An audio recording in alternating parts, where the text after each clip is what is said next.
Well, good morning and welcome to this morning's plenary session on a closer look at evidence-based drug prevention programs. This morning we're going to hear from several speakers. We have on our panel this morning Giovanna Campello from UNODC, Carmen Betancur from the University of Concepción in Chile. We have Edwin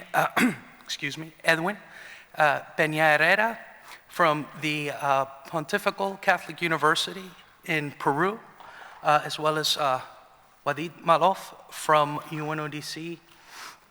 And we also have on our panel, Sanela Talić from UTRIP.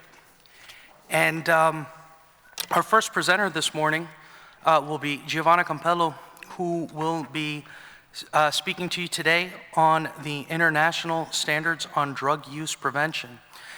Ms. Giovanna Campello has more than 20 years of experience with the United Nations Office on Drugs and Crime in supporting member states and stakeholders at all levels, improving their drug prevention response, applying and contributing scientific evidence, and most notably in this context, she's led publications on the International Standards of Drug Use Prevention in 2013 and the updated edition in 2018. And without further ado, Giovanna. Thank you, Eric, for the kind words. And you know, the mic is trying to kill me, but I'm still here. So I found myself in a bit of a funny position because I presented the standards only 6 months ago in Nairobi. Many of you maybe were there, and it's not that the standards have changed in 6 months. And so what I'm trying to do today is to maybe talk a bit about the content of the standards, but maybe a bit more on how to use the standards. And I was trying this yesterday. It didn't work out as much as I could, but let's see. Still, I want to tell you a tiny bit, not only about how to use the standards, but on the standards themselves. And I have taken away the methodological section that would explain how we followed a scientific, rigorous process to get science from all over the world and summarize it for you, science about what works and what doesn't work in prevention, and how we summarize it for you in the standards. Still, I want you to know that we did follow a scientific process, and if you're interested, we have the methodological sections. We published in 2013, and the 2018 edition came out last year together with WHO. This time we really published jointly, and we updated the science for you. And so just some main points that come out from the standards. I think that the first one is really a reassurance for all of us in prevention that there are many strategies that are effective in preventing substance use, and I use this broad. Of course, this includes the non-medical use of controlled psychoactive substances, otherwise called drug use. These are, maybe you remember from the first edition of the standard, these are all of the interventions that have been found effective in prevention. And these are this is the table from the new standards. And as you can see, there is really not much of a difference, but there are a few new interventions, and they are those in light green. And I will go through them a bit in depth in the next session, but for now, what I want to bring to your attention is the fact that we have many interventions. We have many interventions at all ages, so targeting very small children and early adolescents, and also adults, of course, and in all settings. And the second message that we found even more strongly this time around is that evidence-based prevention strategies prevent also many other risky behaviors, and really they are about promoting the healthy and safe development of children and youth. Not so much information, really development. And I want to give you one example. So family skill training, a very well-recognized prevention strategy, we knew already that it prevents substance use, including drug use. But now also thanks to being able to rely on the excellent work of the World Health Organization in this field, we have very strong evidence that it prevents violence as well. particularly youth violence, and protecting children from maltreatment, so prevents child maltreatment. We know it helps managing behavioral disorders of children and adolescents, so promoting mental health as well, and also supporting the development of children and youth that are very, very much at risk in difficult situations. So really a very broad spectrum of great outcomes that you can get doing evidence-based prevention. And really, another very important point from the standards is that it's really, really necessary to start early. Remember, we are not talking about information, we are talking about supporting development. So you start supporting the development of children very, very early indeed. In fact, before they are born. And these are the strategies that have been found to be effective in preventing substance use in this very early age. Obviously, we have the data that followed the children until they were much older, and so that we had less substance use. So the strategies are nurse visitation for mothers in particularly difficult circumstances, services for pregnant women, and this is for all women, but of course particularly for those with substance use disorder, and early childhood education, supporting the development of children in that very, very crucial brackets between 2 and 5 years of age. And there is a lot that you can do in childhood. Here, parenting skills training is key, and I've already talked about it, but there is a lot that you can do to support personal and social skills development of children in schools, including through classroom management, but also to keep children in school, important protective factors, and starting to address mental health disorders in case of early onset. And moving on to early adolescence, family is still very, very important. We are talking about children 10 to 14 years of age, and there is all sorts of things that you can do to support this age in schools. Prevention education based on social competence and influence, but also school policies on substance use, school-wide programs to enhance school attachment. And then if there are children that are particularly at risk, there are good programs, for example, addressing individual psychological vulnerabilities, starting to address mental health disorders, and mentoring for youth in particularly marginalized communities. And if it's very important to start early, it's also never too late. And I bring you back to something that Zili was saying on Monday on the fact that really when we are talking about prevention, we are talking about the socialization of children and youth for their health, but also for the well-being of adults. And so there is all of the work that you can do on screening, brief intervention, and referrals to catch those people that have started before they transition to drug use disorders, and all of those environmental policies, tobacco and alcohol policies, multi-component programs in the workplace, in communities, in entertainment venues, including media campaigns. So I hope I have given you an idea of all of the strategies that have been found to be effective in the standards. Normally, I would go into a little bit of detail about them, but as I said, I wanted to give you an example of how to use the standards. And if you're interested to know more, we will start to lead the ISSUP network on prevention, and I'm planning a series of postings, each one looking at one particular strategy in depth and having a little bit of discussion, so that might be an opportunity to learn more about each of the strategies.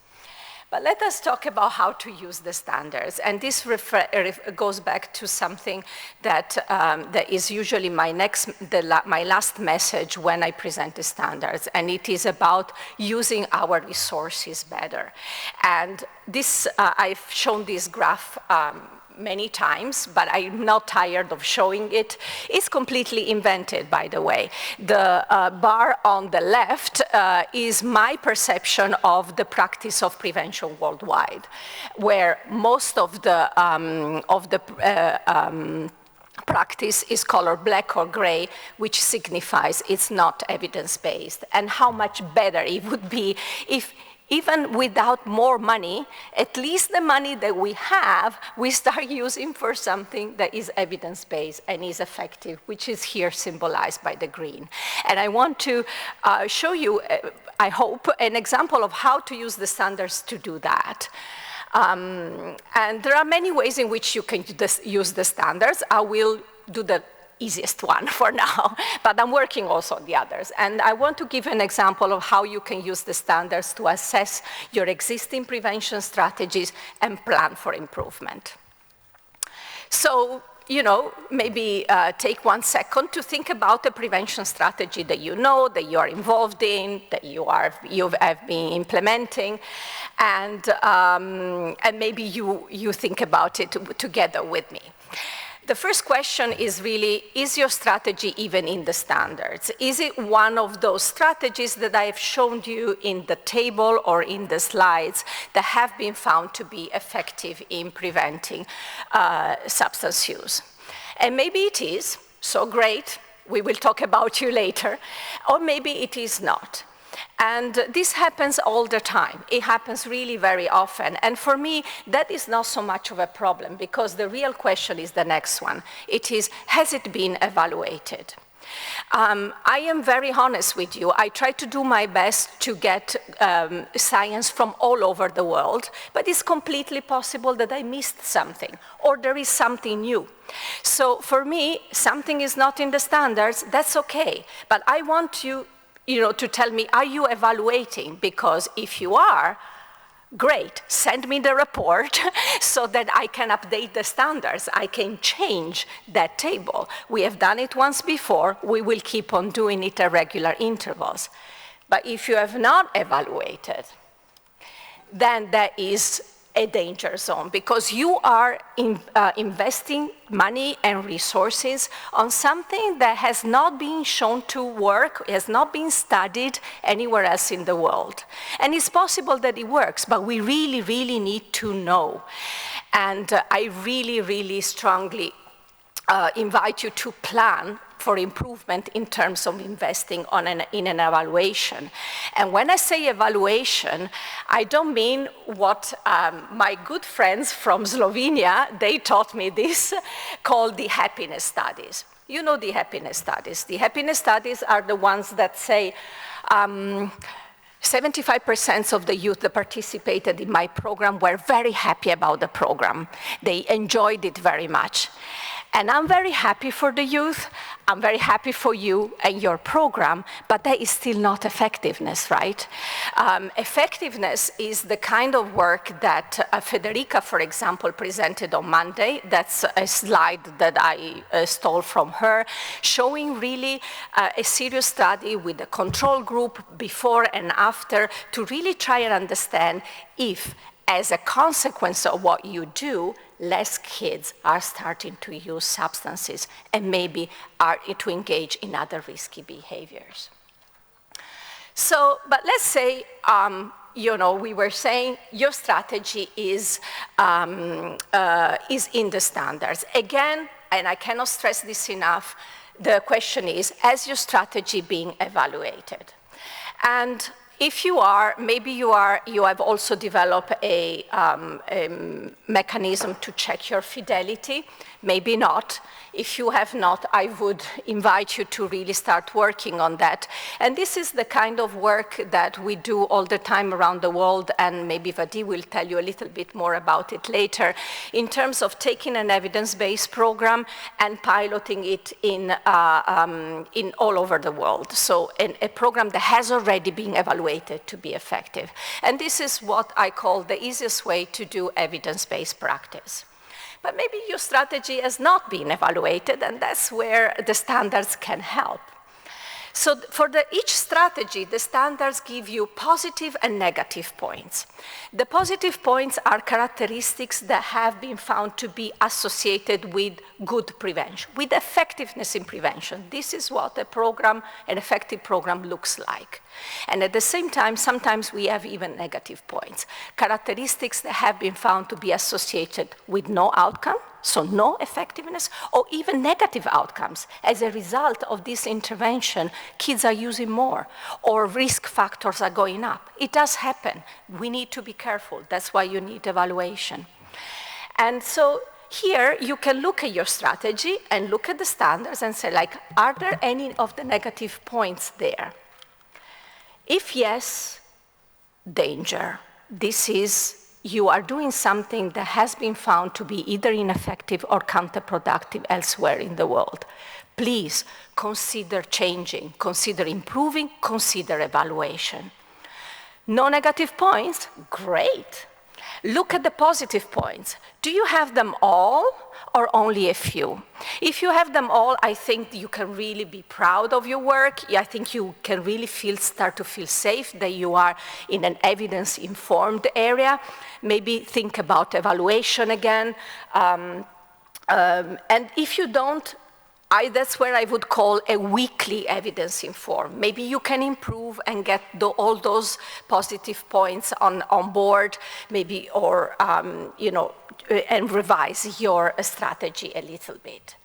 So this is an example from preventive education. As you can see, preventive education for early adolescence is one of the studies that the kind of prevention that have been studied most. And that's why we have a lot of points, a lot of good ideas about what works and what doesn't work. And I wish I had the time to go through all of them, but I can already tell you, I normally ask 3 questions. How many sessions does each student participate into? Is it only 1 or 2, or 10 or more? And how interactive are the sessions? Is it mostly lectures, or are they really interactive like group work and role plays? And what is the main focus? Is it only information about the harms of drugs, or are we really focusing on personal and social skills? I've given you the 2 extremes, right? But I can tell you already that I go anywhere and I can see immediately whether somebody is on an evidence-based or an evidence-informed path or not.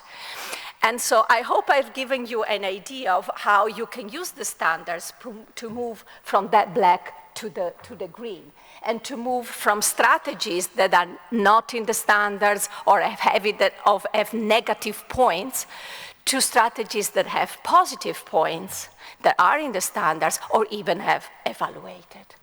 And why? And I will use the last minute to reflect on this. Well, first of all our governments, yes, all of our governments have committed to themselves to do this. They have committed to do prevention and to do it well. And we can and we should remind them. And these are the tools to do it.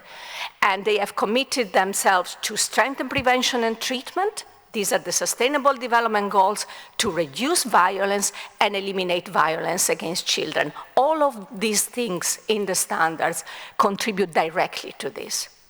And then it's the only way, as Gregor was telling us already, reminding us already on Monday, to be effective, to learn and improve, and to minimize the risk of iatrogenic effect, to minimize the risk of negative effects. We have a duty of care and safety to our children, youth, and adults, and to our people. And ultimately, this is why, right? Because we want that children grow healthy and safe, and that adults get to the best possible level of well-being that is possible. So let's do it. Thank you.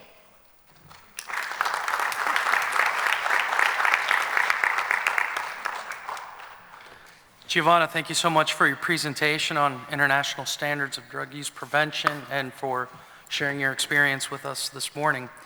Our next presentation is going to be on experiences and new tools from UNODC global program for low-income and middle countries. Our presenter this morning is going to be Dr. Maalouf from the UNODC. And Dr. Maalouf holds a Ph.D. in mental health and drug addiction epidemiology from Johns Hopkins School of Public Health. He first began his professional career working in Lebanon in 1998 on a joint program with civil society and government on assessing the drug situation. And he joined the UNODC in 2005 with his post at the Middle East and North Africa office, where his role there was an epidemiologist and drug demand reduction advisor. Since 2010, he assumed the post of Global Program Coordinator in Drug Prevention in the Health Branch of UNODC headquarters here in Vienna. And without further ado, let's please welcome Dr. Maalouf. Thank you very much for this presentation. And I apologize for the title. Just to kind of zoom in to what we're exactly going to produce, I'm going to talk about global experiences, but I'm going to focus mostly on families.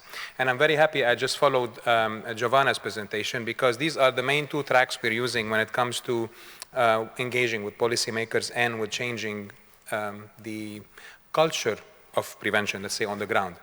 The prevention standard is our main tool, where we talk in the sense, where we talk, as you saw from the presentation, of changing the way we think, both as service provider, but mostly as policymakers, in terms of what should we do in prevention. But when you change that vision from a top-down perspective, people on the ground could have the opportunity to work with evidence-based approaches.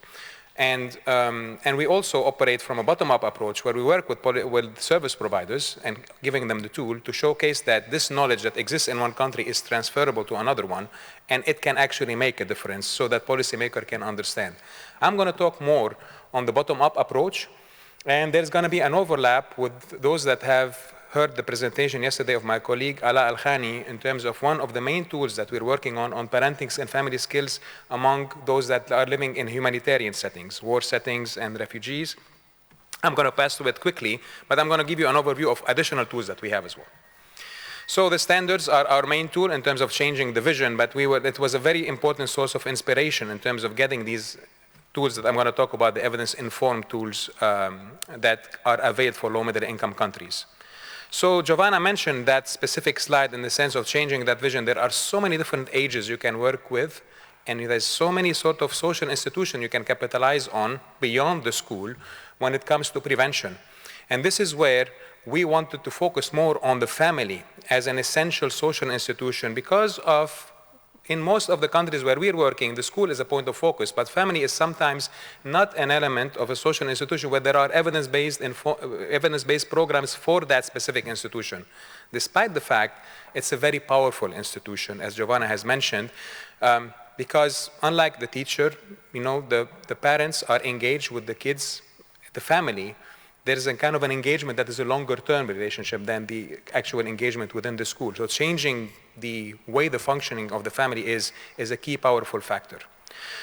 So we're talking about healthy parenting, right? We're talking about adjusting, to sort of having an environment, a climate around the individual that goes beyond the child's own perspective of adjusting to social pressures and other sort of vulnerabilities. So the whole climate, the microclimate, which is the family, has support them. And we're talking about removing harsh, inconsistent parenting practices, because these predict not only, as Giovanna mentioned, substance use, but so many other kind of factors. So they're needed in different contexts. While we're approaching them from a drug prevention perspective to service 3.5, SDG 3.5, you can understand changing the way the family function serves more than that sustainable development goal. So we're talking about communication, trust, problem-solving skill, conflict resolution. That's what we're talking about. Not the parents being police officers to see whether or not their kids are using drugs and how to detect it. That's a different sort of skill. We're just talking about early prevention, just to give you the context of what we're talking about, making the family function better. So we're focusing on relationship and behavior change. And then these programs are practical programs in most cases. So the standards tell us they should be organized in a fun, easy, and appealing way. All of them should participate. Of course, there are parenting programs, which is great. But we prefer, it's just like it's cost effective, and they are effective. But when you engage the entire family, there's an element where the child is engaged within this program of change within the family context. So basically there's an acceptance of that change that happens. And that's the advantage of it. It might be a bit more investment, but it's a worth investment. But it should be delivered by a trained individual, and they can be delivered with individuals that have no formal qualification, which is also something that is rewarding for us in low middle income countries where that quality doesn't exist too much. And there's a series of sessions. You cannot have skills by one session only. And they, as I said, engage the whole family. And we know what does not work. The program should not undermine parent authority, should not be only lectures, and should focus not only on the child, but the parent needs to change. That's an essential component to have an effective program. And the staff should be well trained. We also know from the standards that when we're changing the program of the family, the way it functions, we're not talking about changing substance use. There are so many different sort of things that we're changing. Abstinence, because when you communicate with a child, there's an easy way to talk about difficult topics. You improve your work performance. You have your physical, mental health within the family change. There's so many things, and including violence. So that's why the return is 10, whatever your currency is, as the minimum return on investment of every one currency that you spend. When we talk about prevention, it's also essential to focus on the fact that any family can benefit from this. This is universal. And there are families that are living at a different level of vulnerability than your everyday family that need a specific set of packages. What I'm going to talk is in between, and you're going to focus on what is available for these two subcategories. Of course, there are families that actually have a problem within them, and we do have another set of packages like the family therapy program that exists if substance use is initiated with the family, how the family can be engaged. But I'm talking about primary prevention. The problem does not exist. What can we do? The advantage of these family skills program is there is more evidence than any other sort of program that they are gender sensitive. They affect both boys and girls. So that's also another way we're using. We've been engaged in more than 29 countries over the last 10 years where I'm coordinating this program in terms of getting evidence-based programs, importing them to the countries where we're working, adapting them to the local context, and putting them to showcase to the policymakers this is not science fiction. That's actual science that can be transferred to your countries and can make a difference. And you see the diversity of countries that we have. The experience we have is, one, our families don't want to discuss drugs. That's easy. With the standards, we tell them we're not discussing drugs. With practice, you will know we're discussing family functioning better and goes better. The other problem is these programs are designed in countries that have different families. They're not like our families. And this is where we tell them, regardless of the family, a child that's developing at a certain age requires certain things from the caregiver. This is universal. This is not something that a child born in a country for a specific race or a specific culture requires something else from the family. What is needed from a developmental perspective is the adaptation can be done, but that context is universal. And we have supported the generation of lots of evidence from these low middle income countries along the way to kind of showcase that this is transferable. Not only is it transferable, the short period of time that we have does not generate enough evidence for substance use prevention, but in the time when we're building this capacity to showcase the substance use prevention, we changed indicators of violence and other sort of family kind of functioning demonstrated that you can see that not only will help violence and the prevention of drugs, but other things.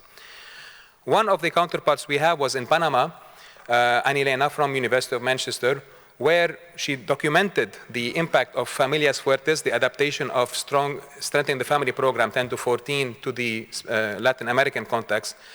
And while she's doing this, she went like, what would happen if we do like one session only with parents on a unique problems that they have in favelas, that they have in Panama City, of just dealing with disobedience, that one parenting session, because it's a big problem. And then she did a clinical trial showcasing that one session is enough to make a change.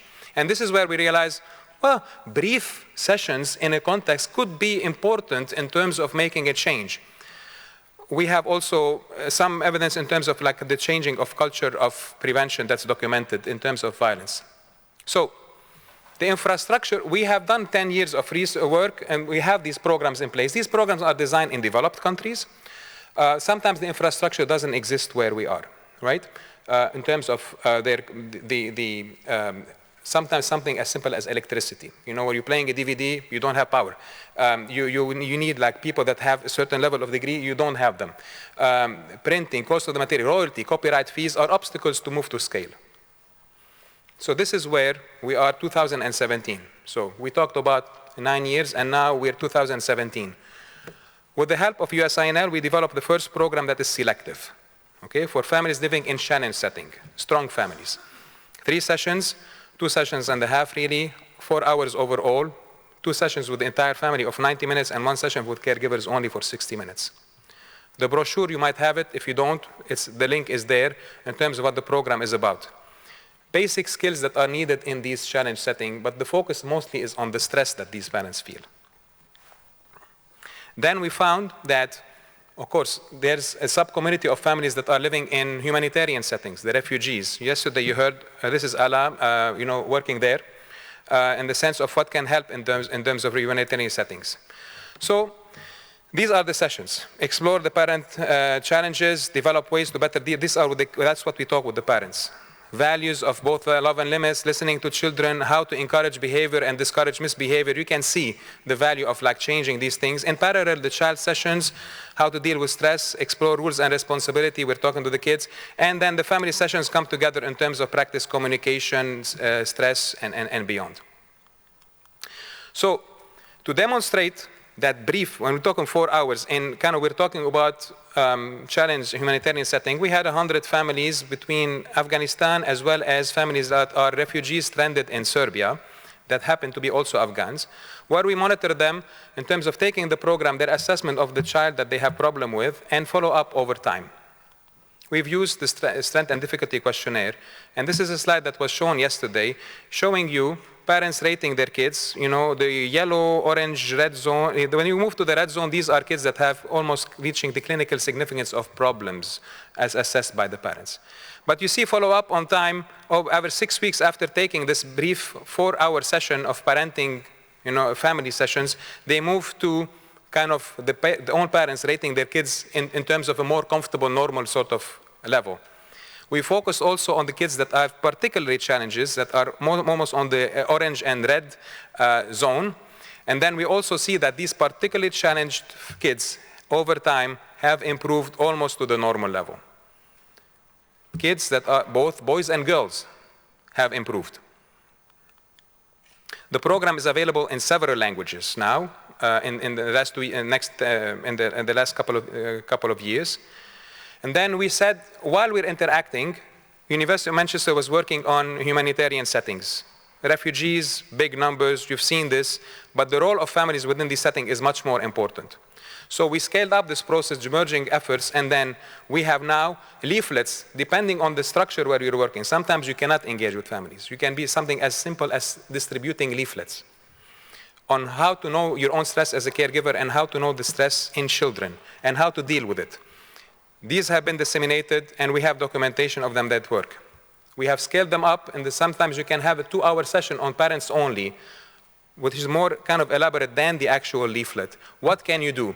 And we also documented that, and I'll show you some slides on it moving on. And then there is strong families that's more interactive over 4 hours. And then there's another layer in terms of TRT+, which is a program that is designed to deal with trauma in parents and their children and how to move forward. So that's a second set of packages that also have developed. All of the things that I mentioned are open sourced. They're free. And the first 2 levels don't even require training. So these parenting leaflets were distributed through bread bags, sometimes through newspapers to families in conflict setting. We have evidence they work. The booklet, we have most recently implemented a clinical trial in Nablus, in Palestine, and we have evidence, and there is an article that's published in the International Journal of Psychology, I'm happy to share with you all, showcasing that these programs have actually made a big difference when it comes compared to families who did not. And it's important that we nudge the families that, that are on the waiting list, to tell them that you should take care of these families that were just invited to the study, also improved slightly, which is an indication of sometimes, as you see the waiting list, how much it can improve.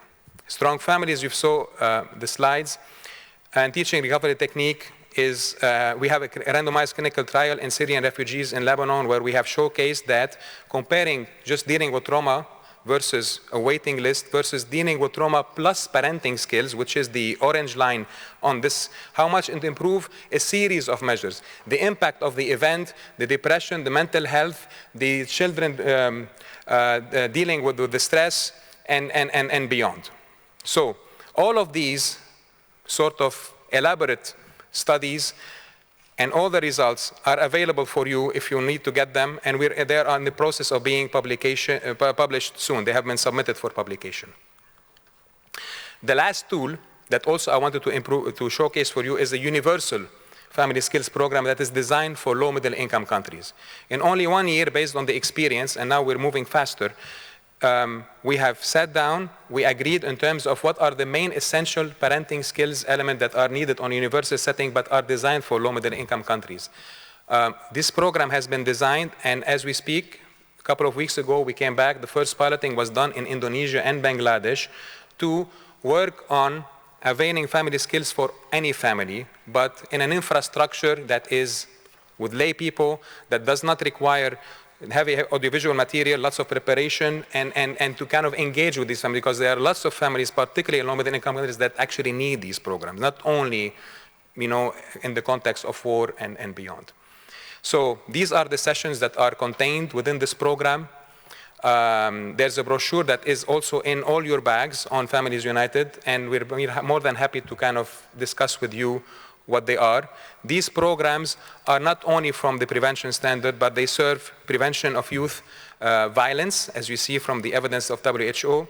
There's more and more evidence, including the most recent tool what we have in terms of engaging with prevention of children recruitment in violence extremism.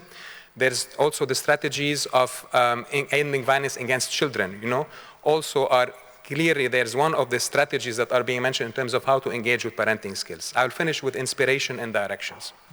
So there's a big need. Now we're changing the momentum in the sense of there are in several countries, several regions that they want to have these family skills program. It's expanding. Open source programs are becoming available because of the support of our donors in terms of moving them forward. There's selective, there's universal program. There are facilitators that can implement with fidelity. And actually the fidelity is not only through sort of direct supervision. These programs are simplified. Sometimes when you simplify the process, you improve fidelity. So this is another element that we're putting in place. They're light touch, so they're not costly. They can help reach families in need. They intersect with multi-strategies, so you can see multiple venues of how you can put these programs in from drug prevention and beyond. They support several sustainable development goals. So in this society, in terms of inspiration and directions, these tools are available for all member states. They're free, they're open source, we have the experience. Let us work as a society to make it available for as many people as possible. And to end with the same message that my colleague Ala mentioned yesterday, we're not talking about numbers of family, we're talking about changing lives. And we can work together on making it happen. So with that being said, these are the colleagues that I would like to recognize directly for the production. Ala, Dr. Rachel, Professor Virginia Molgard in terms of development, and Karen Haar, my colleague as well in terms of the research and analysis, all my colleagues in PTRS and in the field. And these are my contacts. So thank you very much.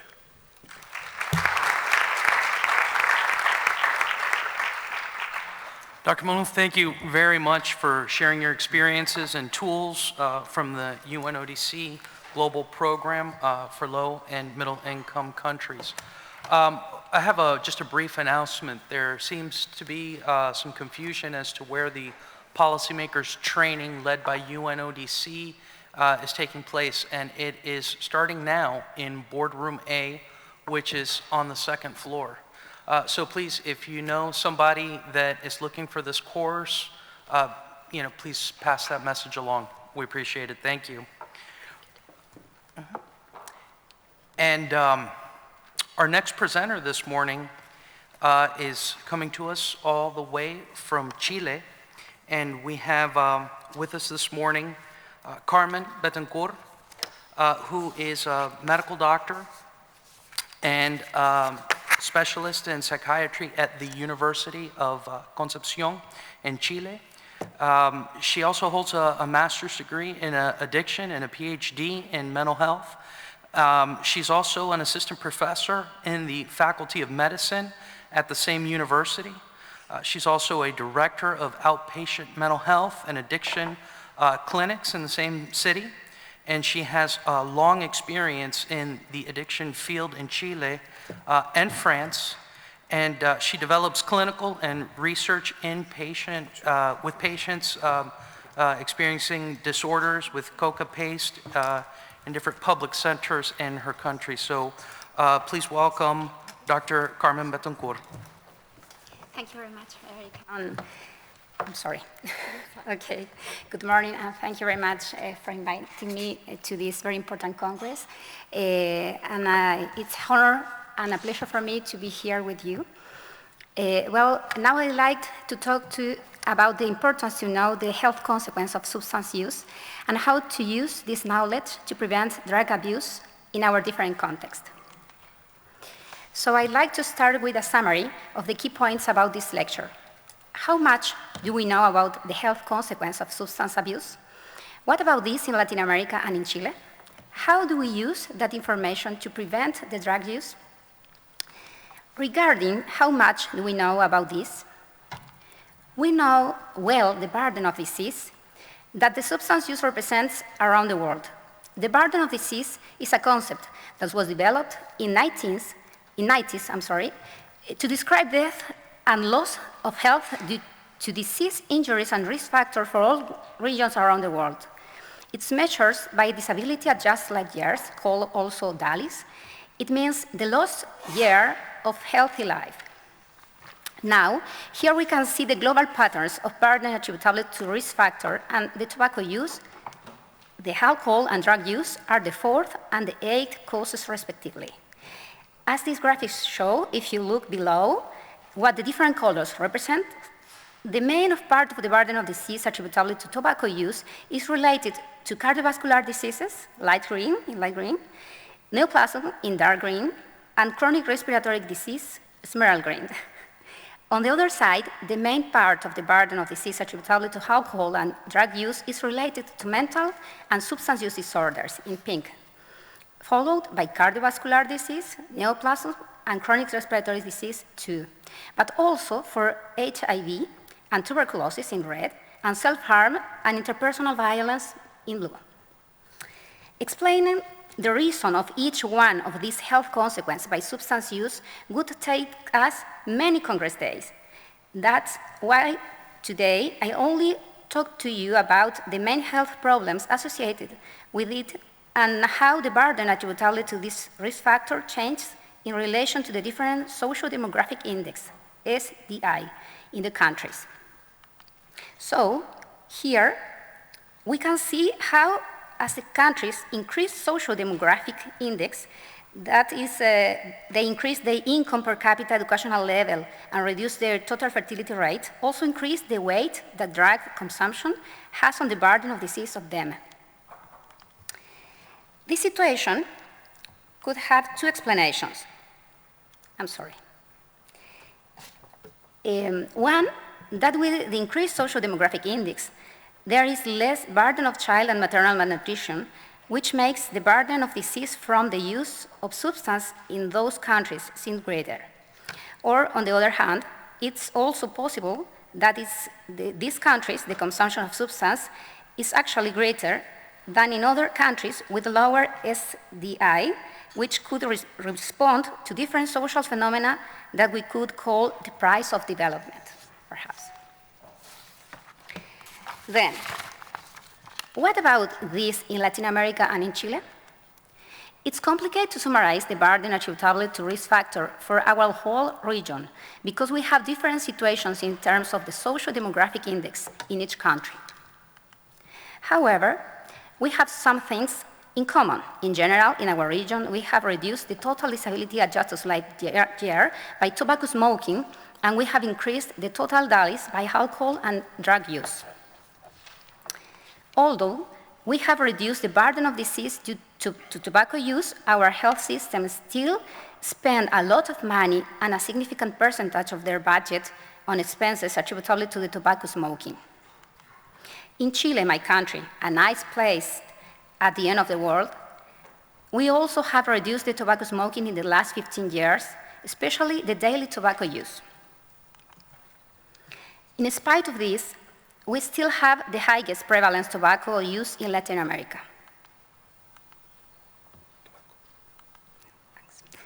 In relation with the alcohol use disorders, we apparently are still far from being among the countries with high alcohol use.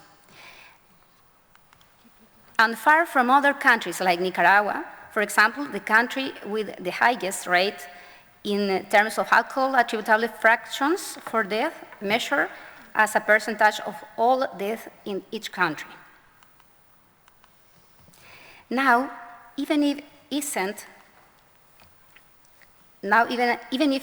among the highest alcohol using countries in our continent, and it's far from being the top one in terms of the death rates associated with alcohol use, this wasn't always the case.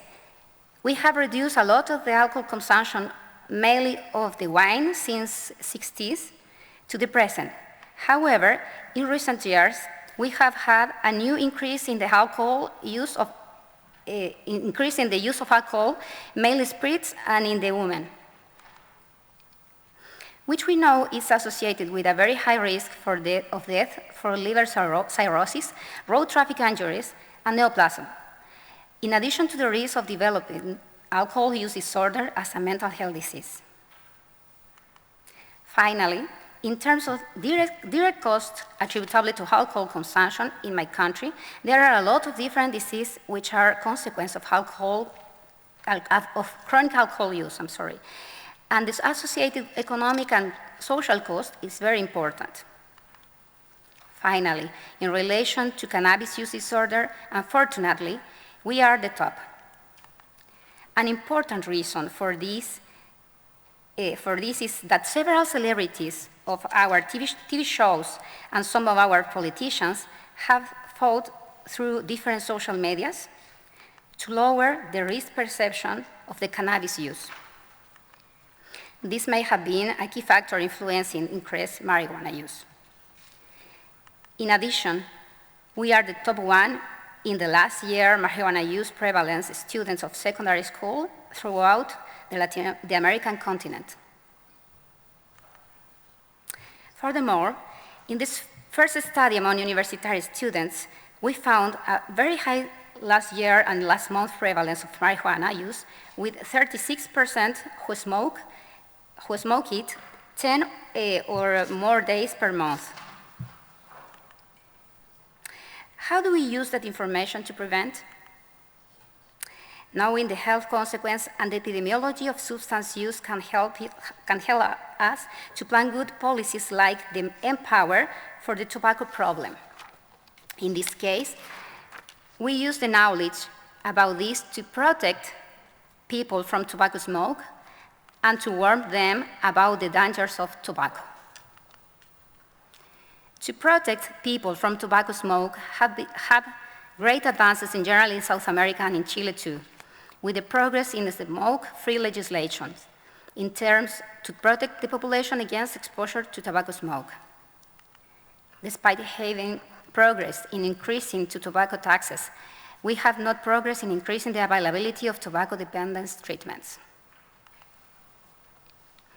In Chile, we have a tobacco law from 1995, which regulates and restricts the consumption, sale, and advertising of products made with tobacco in Chile. Now, and in terms of policies and intervention for the alcohol use in Chile, we have another law from 2012 called Zero Tolerance to Alcohol, which penalizes driving under the alcohol influence and which has reduced the death and serious injuries by traffic road accidents. Despite this, in our country, very little money invested in design public policies and epidemiological surveillance and prevention of risky alcohol consumption.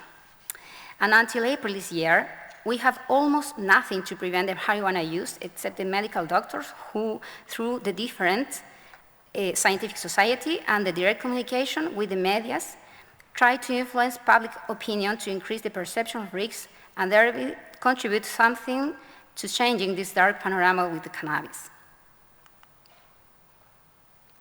Finally, recently in Chile has been launched a new national prevention plan called Choose to Live Without Drugs. It's inspired by the successful Icelandic model, Planet Youth, which has a very strong orientation towards work with and from the community. Our politicians expect to measure the first results of this program in 2020, but I think it's too early for a program of these characteristics. And now, a small final summary or conclusions of all this information. Substance use prevention is one of the key components of a public health approach. Alcohol, tobacco, and other drug use cause substantial disease burden globally, and the composition and extent of this burden varies substantially between countries and is strongly associated with social development. It's very important to advance in the development of preventive actions to reduce the impact of the use of this substance on individual and social health. It's very important to include the community in this and consider various environmental factors in prevention programs. The results of these preventive actions on the population health could be several years after they are implemented. And thank you very much for your attention.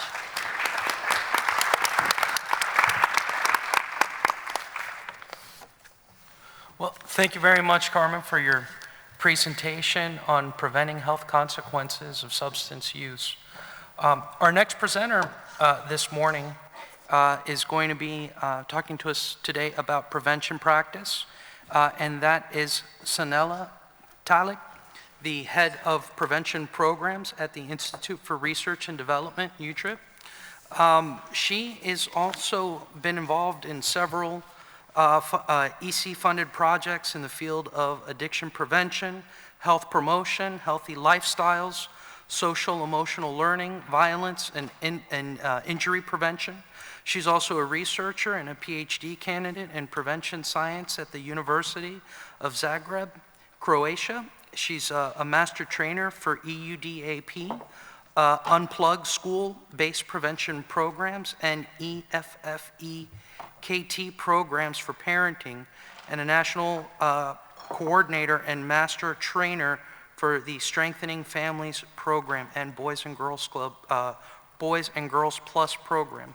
She's also a member and past elected secretary of the European Society for Prevention and Research. Thank you. Thank you very much. Hello.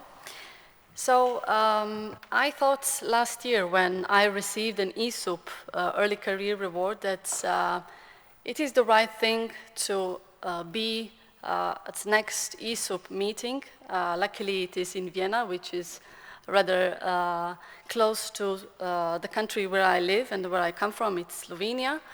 And to personally thank to those who gave their voices to me. It is a great honor, and if you are here, thank you from the bottom of my heart. But I must say that what attracted my attention was a comment from a person who gave his voice to me, was that I have a quite impressive CV for my age. Well, apparently I look young, but anyhow, that was the situation when I really started to reflect on the things that we did at our institute at UTRIP. So I decided there are many lessons learned that I want to share with you. It is going to be a slightly different presentation. It is, as it's called on the screen, reality check of a prevention practitioner. So I decided to connect the story of my prevention life with one of my favorite movies, and I hope that you have all seen it, and it's called Cool Runnings, because there are many similarities between our practice, our life, our experiences with this movie. And I must say that doing or working or being active in the field of prevention is something that I enjoy, and it makes me feel very Olympic, not only today, but every day. So, my adventure in the field of prevention started approximately 10 years ago, when I was kindly pushed into the prevention ocean from my dearest colleague and friend, who eventually became my husband. And I must say that the first contact with prevention world was kind of confusing, but at the same time, I was fascinating when listening to all these famous names in the field of prevention, like Gregor Burkhardt, Pierre van der Kreeft, Fabrizio Fagiano, Zili Sloboda, and so on and so on. I felt really, I was fascinated, but at the same time, I was confused and I felt very stupid. You know, all these words like epidemiology, standards, evaluation. I felt lost, but I don't know why I decided to insist, and luckily, and I'm happy to still stick in this field. So, school-based prevention program, Unplugged, was really a first program that I came in touch with, and I believe you have been listening about the program during these days, and I'm not going into the details. The pilot phase of implementation of this program, and we were not, of course, evaluating the happiness, but the real effect, the evaluation of the program showed all these effects that you can read on screen. So the program was affecting in reducing the prevalence of use of cigarette smoking, alcohol use, and drunkenness episodes, and so on. So we were really, really happy about the results, and we took those results and went to the ministries and National Institution for Public Health, and we thought that this is the time, we know how to save the world, and we have the evidence, and all of them should put prevention as a priority and give more money to this, and probably you can imagine their reaction. So, yes. They were laughing at us, and it's funny thing with the prevention science, I will move it just to not distract you. It is very funny thing with prevention science in comparison to other sciences. If there is, I don't know, a novelty or new discovery in, let's say, medicine, people at least start to talk about it, to discuss it, to ask questions. But when it comes to prevention, for example, when we approached our prevention colleagues, I cannot say professionals, and when we said that ex-drug addict testimonials are not effective and can even be harmful, what they did was, no, that cannot be true. We have been doing it for 10 years, and children just love it. So you are wrong. Okay, and just a short note. I don't know why in prevention. I wrote a blog about it, and it's posted on USPR blog. I don't know why we keep repeating what is not effective in prevention, because anyway, that is not prevention. It's like saying no to drugs. More than you tell people say no to drugs, more they will use it. And it's the same in our country. More than we say to people, don't use these approaches, they use it more and more. So, since then, of course, with this cold shower, we were living two parallel realities. One reality was that we were bringing to our country lots of evidence-based programs. We heard about Unplugged, and there is a prevention program for parents, effect that comes from Sweden, Strengthening Families program, Communities That Care, Boys and Girls, Learning to Be, which is about social and emotional learning, and it focuses on teachers and their practice, so we are enhancing the school attachment, which we heard before that is very important. START project, Club Health Standards in Nightlife. We were attending and organizing numerous seminars, workshops, meetings, and also attending those. Our work was based on all these existing standards, EDPQS, UNODC, UNESCO. We were reading articles, books, etc., but we realized that when you learn a lot, you realize how you know very little. And what happened in practice was that we didn't have people or institutions where we could put this knowledge and these experiences. And of course, we were partners and still are in many projects, and I must say that we are trying to avoid a very modern illness in our world, which is called projectitis. And that means when a funding ends, project ends, and we are trying very hard to avoid it, and we are trying to keep this project alive. So we were like, as I told you, like aliens from another planet that nobody understood, and things started to fall apart. Also, those people who are on board in Unplugged, they just quit, or they just wanted to do it their way. And if we stop a little with the money, this is the money we got from the Ministry of Health, and don't worry, it was not a ground zero, it was 35,000 euros for 2 years, which is nothing. So there was a huge crisis, and I think that this picture tells you all. We stopped receiving salary, and we did not receive any funding, not from European Commission, not from our ministries. And there were times when we asked each other if we are alive, mentally, I mean. So we were checking all the time if we are okay. We were lying to each other, you know, for better and for worse, that it's going to be okay. And I think that we said it so many times that it slowly became truth. So, and that our faith and our belief that anything is possible and deserves success if we believe in it, and that's what really happened. Suddenly, Ministry of Health, instead of 1 million euro for prevention, for all prevention activities in countries, they decided to give 5.5 million euros. And suddenly, there was a lot of money for us.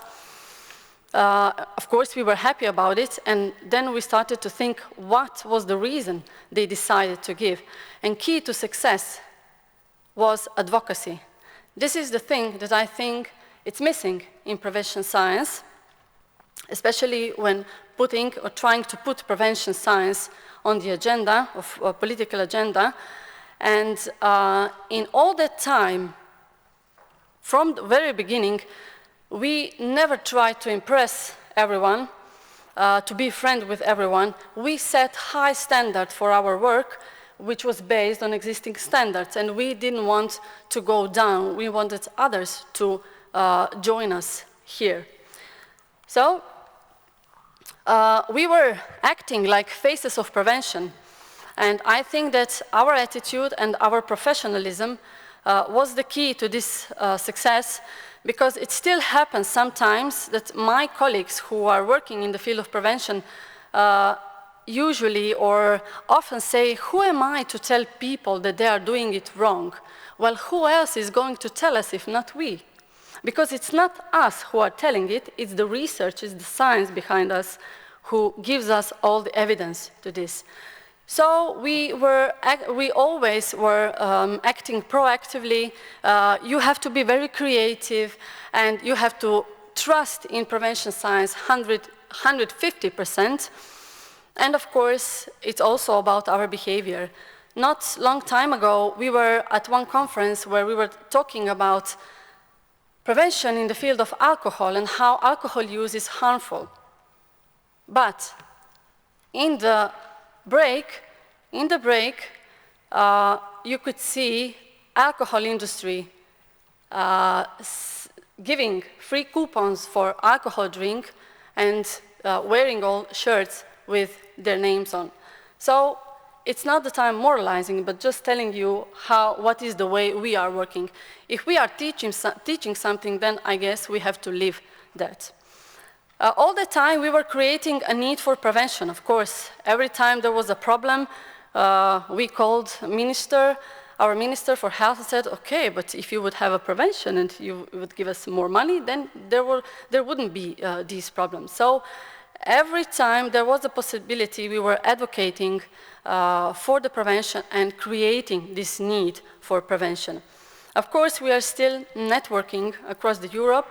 Luckily, we have many researchers and many people who are very active in this field, and this is the latest European project which works on building effective drug prevention results across Europe. And with this project, we are aiming at building this system where we could put all these things we know from prevention science. So some of our results since then, not only those programs that I was telling you in the beginning, We plan to start with good behavior game this year, with LUBO, which is a German prevention program for little kids. It's social-emotional program. Strong families that Wadih was telling you, fast families and schools together. We managed to put standards in the national drug strategy, and after 10 years, we succeeded to establish a national working group on prevention.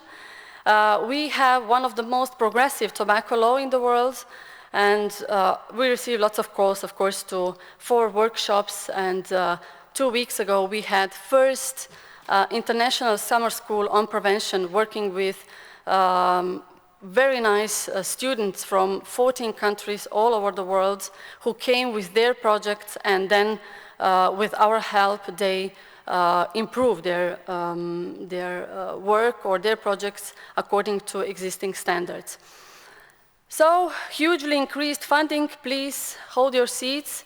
This year we found out that, you see, from the 2015 and 16, we came from 1 million to 9 million euros.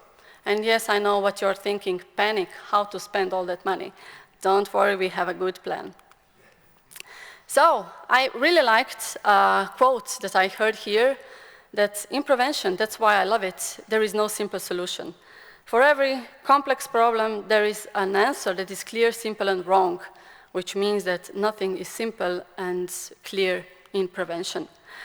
I must say that we are very proud of 2 huge successes. 2 weeks ago, 38 members of parliament were influenced by tobacco industry, and they have signed, these members of parliament, a document in which they wanted to postpone the action of plain packaging of cigarettes for 3 years, because it was planned for 1st January in 2020, but they wanted to postpone it for stupid reasons. And that's the time when I saw in this document how they were abusing the knowledge and things from prevention science. They were manipulating and they modified findings from prevention research so that they could manipulate with the public and, of course, for their own interest, which means profit. This was actually when nobody believed. You should see this action on Monday, this Monday. 16 representatives of NGOs and public health institutions were going the same directions. We knew what we want, and nobody believed in success, but finally we succeeded, and this was not accepted in the parliament. And the other thing we received yesterday, just to show you, or if I can tell you, on this action, in last 2 weeks, we spent more than 100 hours for SMS, for messages, for meetings, for communicating with media, which only reflects what it takes to really be active in the field of prevention, to really pay attention to every single thing that comes from the unhealthy industry. And yesterday we received, you won't believe it, a message from a partner who says that in school, I only have 1 minute and I will conclude it. In school, for 10 years children, this is an obligatory material, and there is a part, and it's about project that children have to do. And what they have to do in the project, they have to think about where and how they can buy cigarettes. 10 years old children, but with the law, this is forbidden.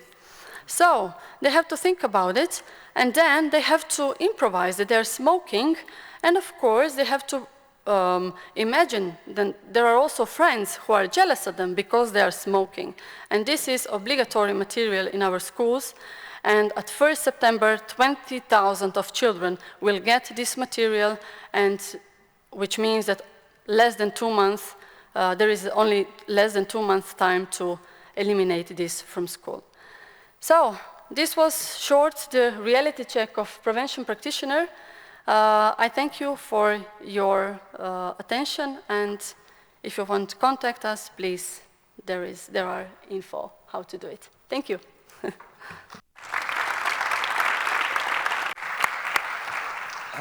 Thank you, Sanela, for your presentation on prevention practices and also for the recent victory against the tobacco industry, to you and other prevention advocates out there in Slovenia. Congratulations.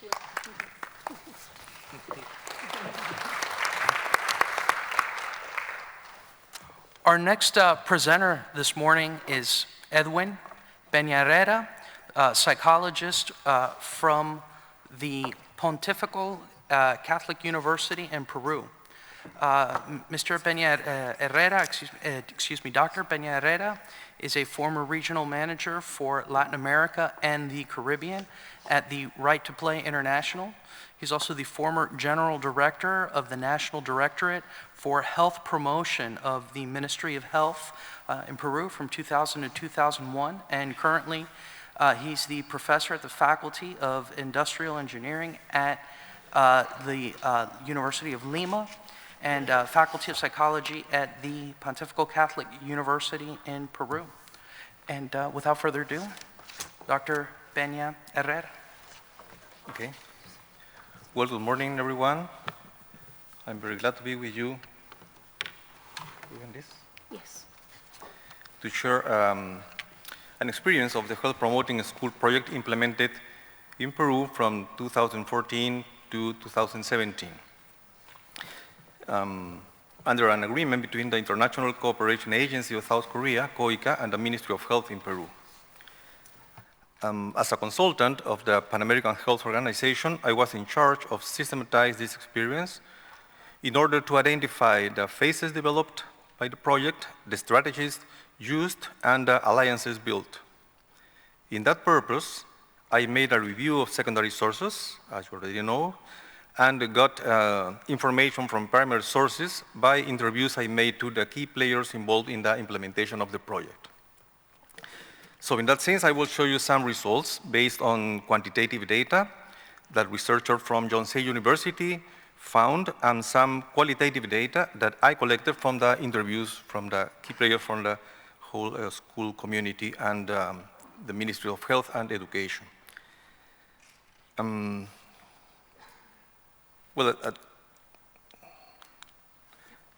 At first, I have to say that a diagnosis was made showing data interesting related to overweight, obesity, fighting, bullying, alcohol, tobacco and illicit drugs consumption, poor relationship with parents and teachers, isolation, suicide thoughts, and depression, amongst others, in the schools.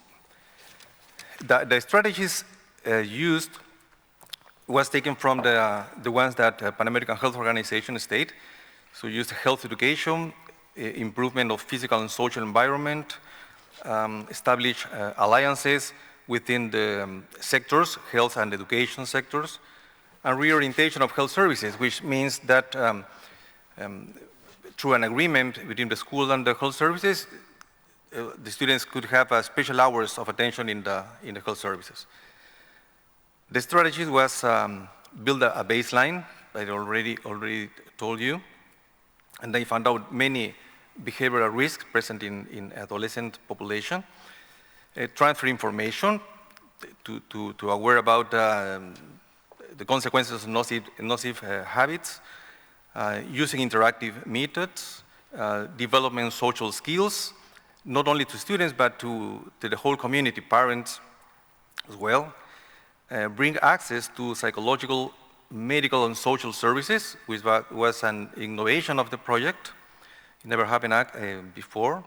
And to design policies to avoid the use of drugs in schools. At the end, what the project wants is to reinforce the culture and organizational climate towards prevention and drug use and healthy behaviors in the education community. So as you can see, it was a multi-component program to promote healthy lifestyles at school. Well, you can see there the area of studio and the schools. That's the map of Peru, and the schools are located in a poor area of Peru, which is Callao and north of Lima. There were 4 schools of experimental group or intervention group, and a control group. and that's the number of students involved. And it was selected by an aleatory selection. Oops. Okay, what the health promoting schools want to get at the end. They have a general objective, which is contribute to improve the mental, physical health and well-being of adolescents in North Lima and Callao. They have some intermediate results which are related to what they found in the baseline. No? So it was interesting that they found out that the students have suicidal thoughts. And that's the reason why the project wants to reduce that. Reduce the overweight, reduce depression. They found out depression, nocive habits, less physical activity, harm habit, alimentary habits, and not well personal hygiene. So the project wants to reduce that. And at the end, and at the same time, improve healthy habits. The activities was health education, promote leadership from health promoter students, access to counseling psychologists, and organize workshops with parents, in order to all the parents have the same information about what the purpose of the project want to achieve. And they call it like workshops psychotherapy, because they try to work with the parents to recognize the influence of the family dynamic in the feelings of the adolescents, and that it can move the adolescents to behavioral risks. The project has an interesting approach, which was to conduct surveys all along the 4 years. They call intermediate evaluations. So they monitor and evaluate permanently the project. That was interesting, because in Peru, the health promoting school was working since 2000 to 2005, more or less. But this is the first time I found out there were some data to show that the project moves forward positive behaviors in adolescents and the whole school community. Well, the phases of the health promoting schools was, at first, the baseline. That was important because in the past, when the researchers want to implement a program, they talk with policymakers and the directors of schools, and they told in abstract that there's some behavioral problems at the school. But with the baseline, they have some facts. With that, they formulate an action plan, training the health professionals in adolescents' issues and social skills and health education, as well as the school teachers. The school teachers and the health professionals were involved from the very beginning. The first meeting before the implementation of the action plan, they gathered the teachers and asked about, share the project and ask them what they think and to give opinions. So they were involved from the very beginning. Well, the second phase, it was implementation and began to monitor the intervention. It began the workshops with parents. That was really appreciated by the parents, because most of the times they were invited to the school just as passive people, just to listen to what the specialized speaker have to say. But in this time, they used interactive methods. There was the first intermediate evaluation. The third phase participated the university, Cayetano Heredia Peruvian University, organizing a course for teacher and health professionals.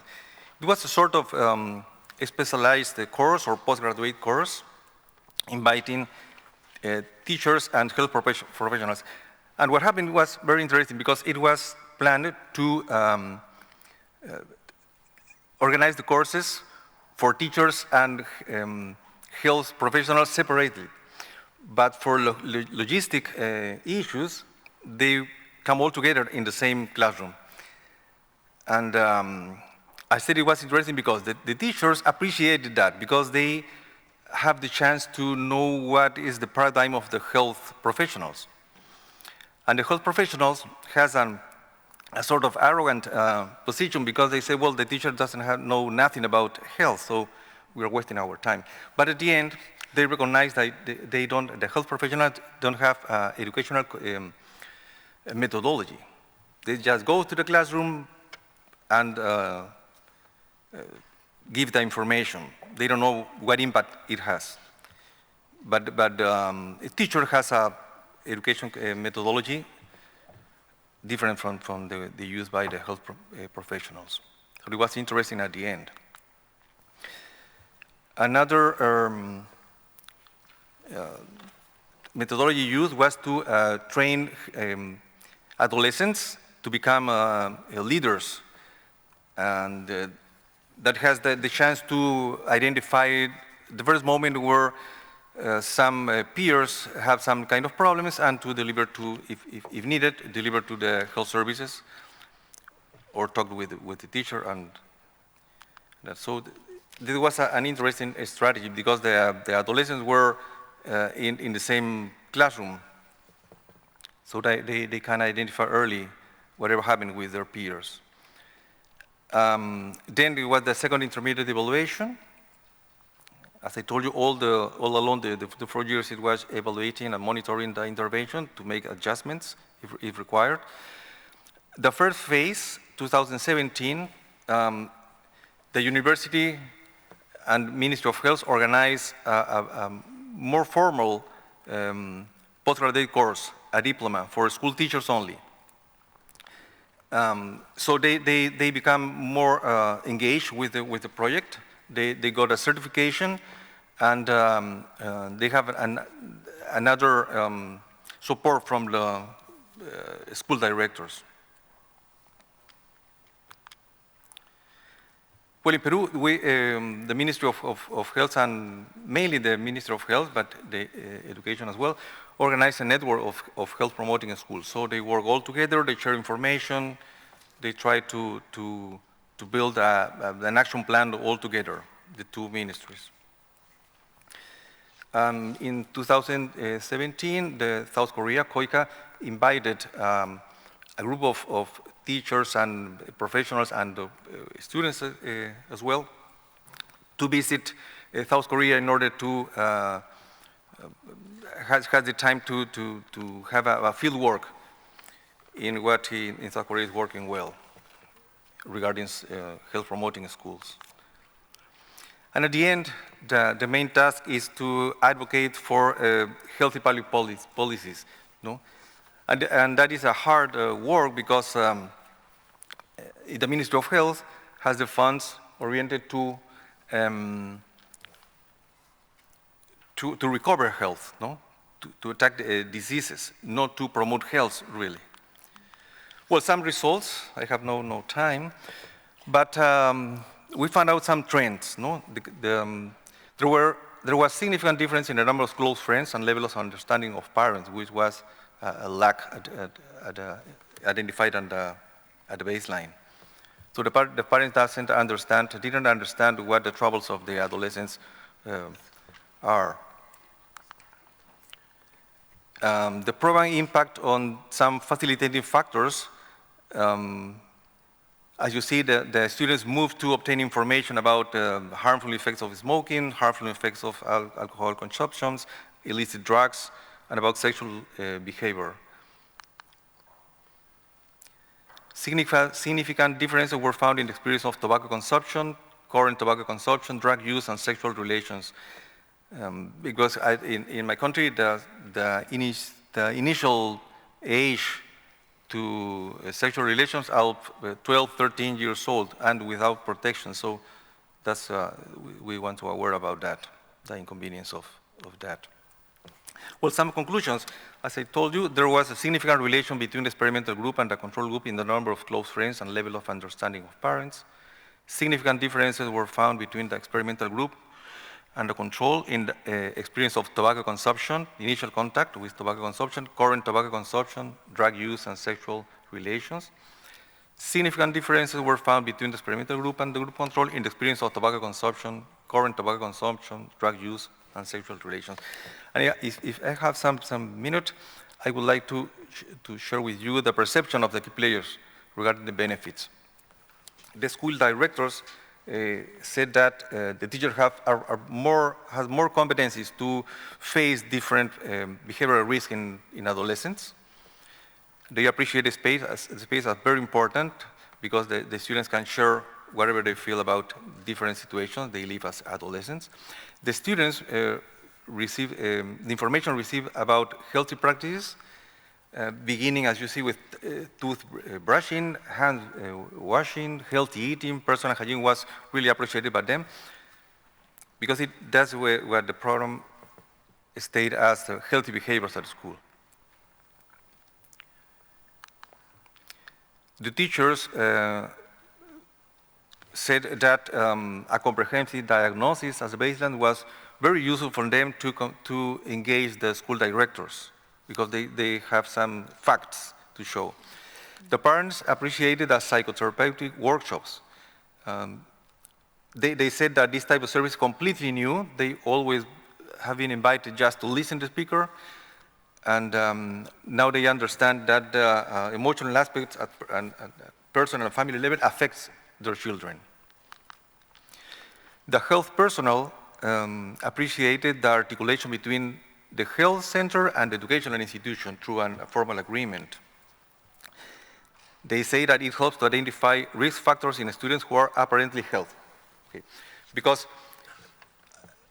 what used to happen is that the teachers identify some adolescent at risk and deliver to the health services or ask their parents to deliver their children to the school, but parents didn't have time. And in this case, because they apply a questionnaire, they identify adolescents which apparently are healthy that are at risk, really, no? The conclusion of the key players, and I finalize with this, the key players interviewed are that strategic alliances among Ministry of Health, Ministry of Education, and local government are necessary to improve this kind of project. A baseline of integral health is a key to engage authority and parents. The involvement of the entire education community guarantees sustainability. The agreement with health services allowed early attention to adolescents at risk. Psychotherapy workshops with parents make them conscious about the characteristics of the adolescent and its risks. And that psychological counseling was highly appreciated by school students and the parents. Well, some images of the students and the characteristics of the school, which are in a very poor areas, as I told you before. No? Well, that's it. Thank you very much. Thank you. Okay.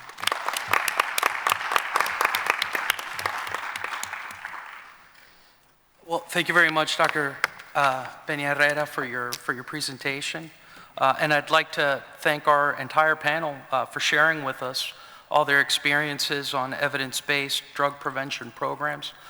One thing that's very clear and evident from these presentations, we saw a lot of examples ranging from early childhood development to adolescence, to families, schools, and the greater community context.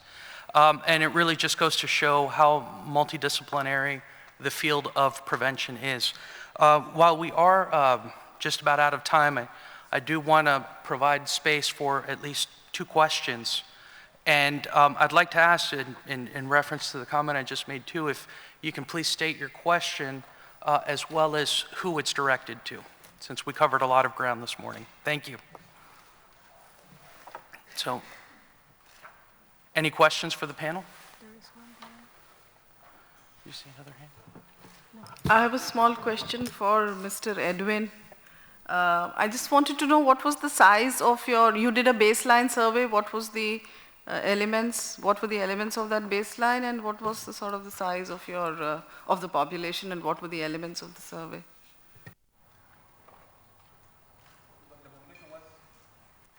Around 2,500 students for these four intervention schools. And they were aleatory selection, no? And in the project to identify a group of them, 259, 320, I think, at the end. No? And the control group was, well, two schools that have similar characteristics, and the program that didn't intervene on that school, no? So they compare at the end. And there are slightly changes that you can see on the graphics, no? Perfect, and we have time for one more question. Does anybody else have a question for the panel? Okay, looking around, going once, going twice. And, well, I would just like to ask everybody if you could please give a round of applause for the panel, for the great work they did this morning. Thank you very much. Thank you. Thank you.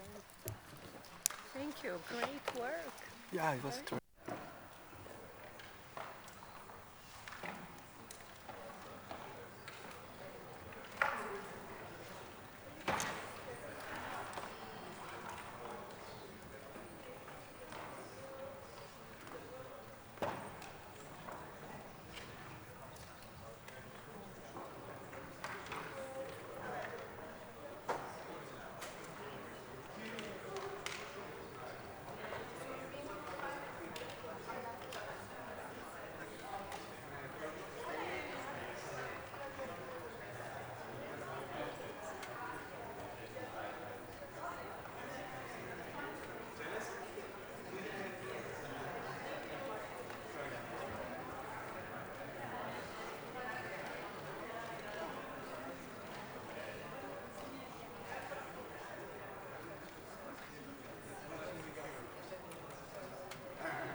Good morning.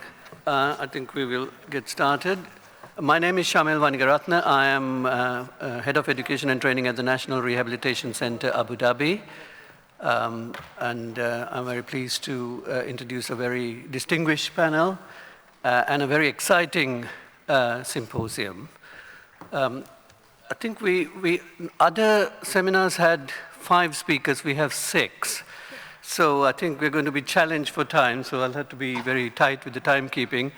Unfortunately, I come from Sri Lanka, where when God distributed the genome of time, He missed us out, so the sense of time is not one of our greatest strengths, but I am going to get technical assistance to that. Gilberto is very pleased with that, but I think we will run on time, hopefully. So our first speaker, there's a slight change in program. Professor, no, it isn't changed, but unfortunately, he has to leave straight from here to the airport. So without much ado, I will introduce Professor Jallal Toufiq, who needs no introduction in the international or in the Middle Eastern field. Over to you. Yeah.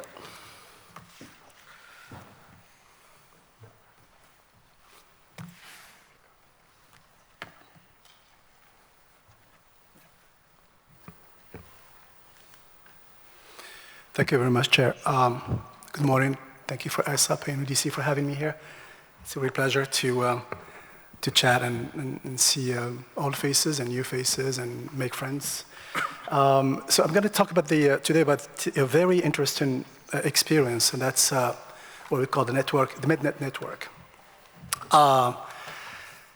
As you know, I mean, many of you know what the Pompidou Group is. Pompidou Group is a platform of the Council of Europe, platform cooperation in the field of drug abuse and illicit trafficking. Pompidou Group was created back in the 70s with the French connection, was posing a big problem to Europe. It was initiated by the French President Georges Pompidou at the time to deal with the problem of drug use. And what it does, it kind of promotes a balanced approach to drug use. That's science-based, actually, and also human right-based, which is one of the main components of the Pompidou Group of the Council of Europe. MedNet is a tool of Pompidou Group. That's why I had to explain what Pompidou Group is. So how did it start? Back in the 90s and early 2000, what we realized is that many of our scientists from Morocco, from North Africa and the Middle East, and from Europe used to gather all the time. But it doesn't translate into policies. They go back home, and it doesn't translate into policies. So it has a little impact on policies in their own countries. And also at the time, if you remember well, I mean, in the 90s, there's so little in those countries, in Africa and the Middle East, in terms of drug use, especially in terms of data collection. We didn't know at all what was going on in those countries, and especially in the field of data collection and treatment. And drug use at the time was absolutely not a priority for those countries. And no action plans, no strategic plans, no even a vision for what drug use management should be and can be. So the issue was for us how to link science to policy, how to make those scientists have an impact on policies back home, and how to raise awareness in policymakers when you know that most of those policymakers really, I mean, they didn't have the policy, the drug use policy management on their priorities lists. How to train the resources. We had so few qualified human resources at the time in our countries. How to get data on the situation, how to implement small projects and then make them grow. We didn't know how. How to come up with sustainable national action plans when there is any. And how to link policy to science, how to make sure that policymakers commission scientists for their own national plans. And the idea was to build a network of scientists who can be decision makers, not only scientists, but decision makers back home from different countries, from the north and the south, and have them together and bring them together to work together in a network that's called MedNet. To make sure that those people have strong ties with policymakers so they can have impact on their policies back home. But also to raise funds. And at the time, the big problem was the bureaucracy when it comes to the Council of Europe, how they deal with the money and how to deal with funding projects, so heavy procedures. And we had to come up with something more smoother, something more flexible, something simpler. And also to mount feasible, efficient, and science-based drug use programs. Science-based drug use program, which is obvious now, was not that obvious at the time. And also to train professionals. We all believed at the time that with no qualified human resources, you have nothing. And to make sure that this is sustainable and has an impact. So we came up with the MedNET, Mediterranean Network, that has representatives from countries, 15 countries now, some of them from the north of the Mediterranean Sea, some of them from the south, and to meet twice a year. The first meeting would be to propose projects from the countries based on the needs of the countries, so no imposed plans, no imposed projects from the funding countries, but rather listen to those people who are in need from the southern parts of the Mediterranean Sea and meet their needs. And the second meeting, at the end of the day, would be around the follow-up and the reporting of the progress of the actions taken. And the funding is based on voluntary contributions from European countries. It started at the beginning from funds from the Netherlands and France, and then expanded. And we had not only funding contributions, but also technical expertise, assistance from Portugal, from Greece, from France, from Switzerland, from the Netherlands at the beginning, you name it, from a lot of many countries in Europe. The recipient of the money, based on the voluntary contribution, would be the Secretariat of Pompidou Group. So the Secretariat of Pompidou Group who would deal with the money and would actually follow up and supervise the actions on the ground. And the funding of approved projects originate actually, as I told you, from the countries themselves. So there is no imposition from any country whatsoever. The example of Morocco.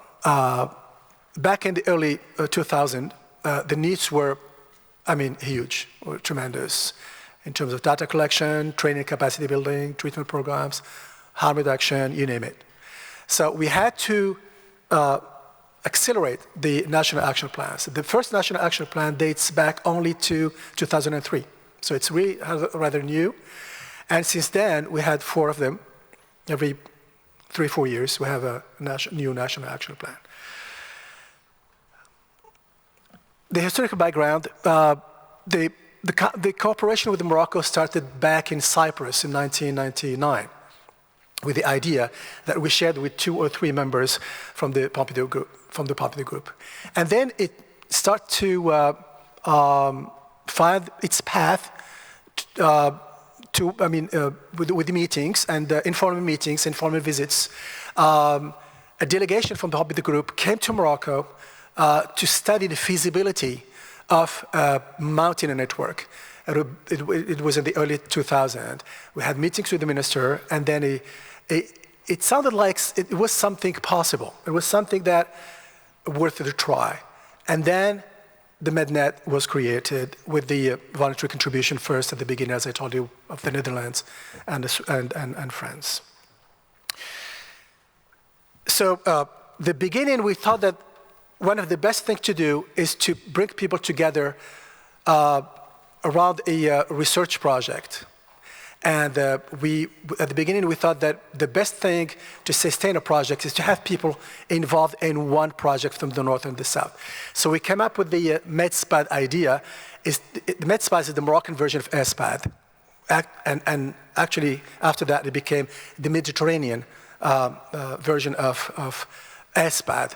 As Algeria, Tunisia, and Lebanon and Egypt also adopted it. So the Moroccan version of ESPAD linked people from the north and the south together for one unique project, which is MedSpad. So we started to do MedSpad, and based on MedSpad, we had many gatherings and many meetings between scientists, not only to implement MedSpad, but also to analyze the data, interpret the data, disseminate the data, and also to publish the data. In 2011, Morocco became officially a member of the Pompidou Group. So you see, it's research first. It's research that really triggered the mechanism and triggered the momentum. So I'm sorry, this looks to be a catalog and a list of, I'm really sorry about that, a list of actions or activities, but I wanted for you to see that in every single year, we have so many projects and so many, let's say, programs that are funded by MedNet and that are implemented on the ground, which is very rare in other regions, where for a year is not always enough to come up with one or two projects. So it's really something very, very interesting to look at. It has many aspects in it. It has OAT training in it. It has prevention aspects in it. We started with the Morocco intended at the time to launch the OAT programs and harm reduction programs within its national strategic plan on harm reduction. And it started with, as you can see, with training of professionals. In parallel, we had to launch also some prevention programs. In 2008, we had to be involved in the mounting of the National Action Plan at the time. It was the second one. Also in harm reduction training. The most important thing is, of course, to mount a very systematic way of training people, and we mounted diplomas, national diplomas on addictology. We started with 2 universities, Rabat and Casablanca, and now we have 3, Rabat, Casablanca, and Marrakesh, that are funded. A part of it is funded by the MedNet, and part of it is funded also by the government of Morocco. We're now 420 addiction specialists in the country. It might sound very little for many of your countries, developed countries, but it's a lot for a developing country like Morocco. 420, we used to be maybe 2 or 3 20 years ago. So you can imagine how fast things are moving. In 2010, you see, we continue moving with the addictology plans, the addictology training and diplomas, but also we launched the first Moroccan Observatory on Drugs, the National Observatory on Drugs, which was an idea of better structuring the data collection in the country. We implemented, we carried out many studies in the 90s and the early 2000s, but it was not structured. It was not institutionalized. We didn't have a body that coordinates actually this data collection and that make the best out of it, and especially to convey the data collection to policymakers. So we had to mount a Moroccan Observatory on Drugs. 5 minutes, okay. I have 20 slides, 5 minutes. All right. I'm sorry about that. That's a Moroccan way for doing things. 2011, as I said, the Moroccan joined the Pompidou Group. And in 2011 also, it's a turning point because we launched the first pilot centers on OATs. It was in Rabat, Casablanca, and Tangier, and now we have 16 of them. So you can see that things are moving thanks to that. 2011, OAT started in other centers throughout the country, and also in prisons, in 2 pilot centers in prisons in Okasha and in Tétouan, in Casablanca and Tétouan. As you can always see, continuation of addictology courses. This is very important because we want to accompany the national action plans in qualifying people and training them. And also, MedSpad 2 was carried out in 2013. MedSpad 3, as you will see, in 2017. 2014, the turning point was the publication of the first Moroccan Observatory report on the situation of the country. I'm going to move on a little bit quickly. So it's a list, I'm sorry about that, but it's a real list of, I want you to see exactly. 2017, the second report of the Observatory, Moroccan Observatory on Drugs and Addictions. So the impact of MedNet is huge. So it's networking of politicians and field workers, focus on harm reduction policy, especially through the introduction of opioid agonist treatment programs, encouraging the evidence-based approach, the impact of MedSpat service and data collection. Actually, we also collect TDIs and treatment demand indicators. We're trying to collect also infectious diseases as a third indicator. We're collecting also national household survey, prevalence general population indicator through the household surveys. So it's really moving forward. 2019, this is the new thing that we'll build in is what we call le Réseau Maroc Addictologie, which is the Moroccan network of professionals working in the field of addictology. So we're bringing together all the professionals nationwide in one network to not only to share the experiences, but also to standardize the treatment protocols in the country, and also to standardize the data collection information system throughout the country. So training, epidemiology, MedSpat survey, Moroccan Observatory, all this up. Okay, South-South exchanges, that's very important also, because for example, MedSpat, it started in Morocco, and it was held also in Algeria, in Tunisia, in Lebanon, and Egypt. So you see, we're trying to push things forward in Jordan too. And Lebanon, also in Lebanon, it was carried out. And we're trying to do it also in Palestine and in Jordan. So you see South-South collaboration. South-North and North-South collaboration.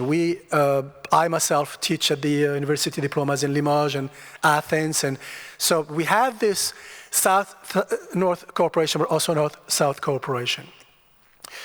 So MedNet has contributed to a lot, networking policymakers professionals, trained professionals, NGOs in prevention, treatment, harm reduction, data collection, mounting funding academic diplomas, collecting data, funding for Moroccan Observatory on Drugs, promoting human rights. We used to have no drug users, let's say, associations. Now we have 3 of them in the north. I'm finishing.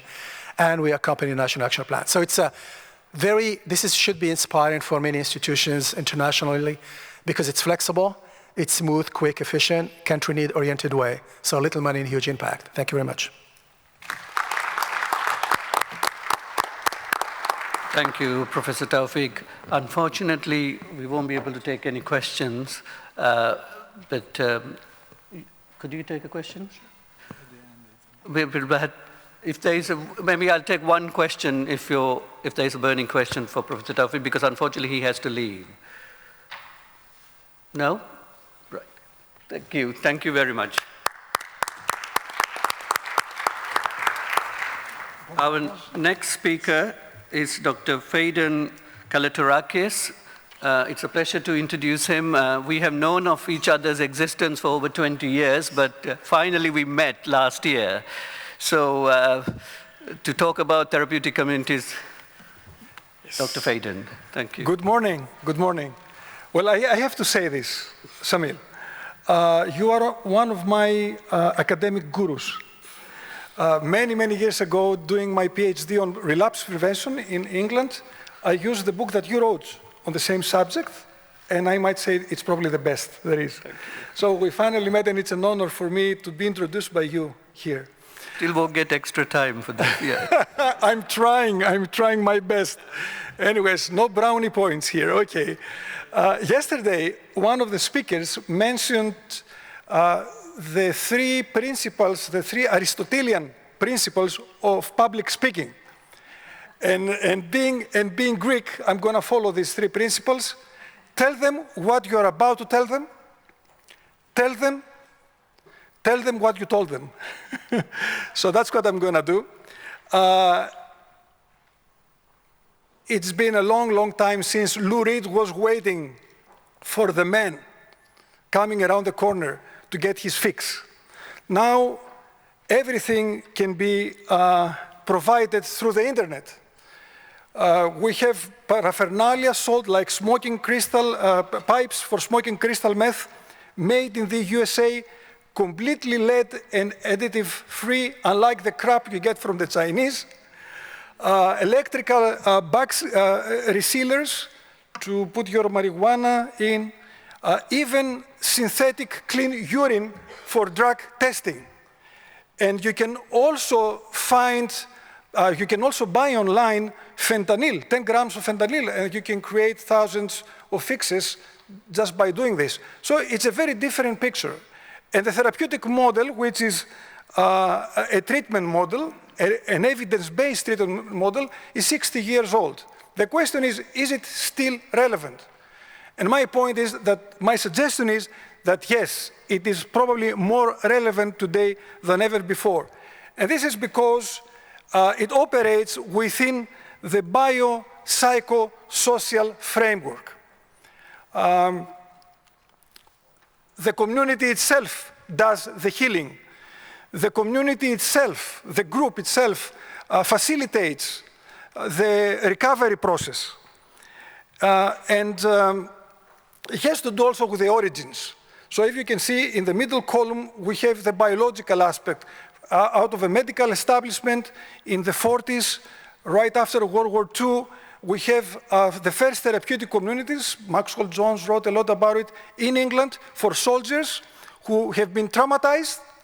And then later on, in the 50s, in California, in the US, we have the psychological approach, the self-help groups. And before that, long before that, again in England, we have the social aspect of this framework with juvenile delinquents. Just picture London, Charles Dickens' London, with thousands of kids roaming the streets, a lot of epidemics going on. And people who didn't like really the militarized approach of the Boy Scouts, of Baden-Powell and Boy Scouts, created small communities, like the Boys' Republic or the Little Commonwealth. So this model, it is based on the biopsychosocial framework from the very start. You've probably seen this movie? Yes? Okay. How many of you have seen this movie? Can I say? Thank you very much, most of you. Okay, it's a good movie. It's produced by Tom Hanks and Rita Wilson because Tom Hanks is married to a Greek. So it's autobiographical in a way.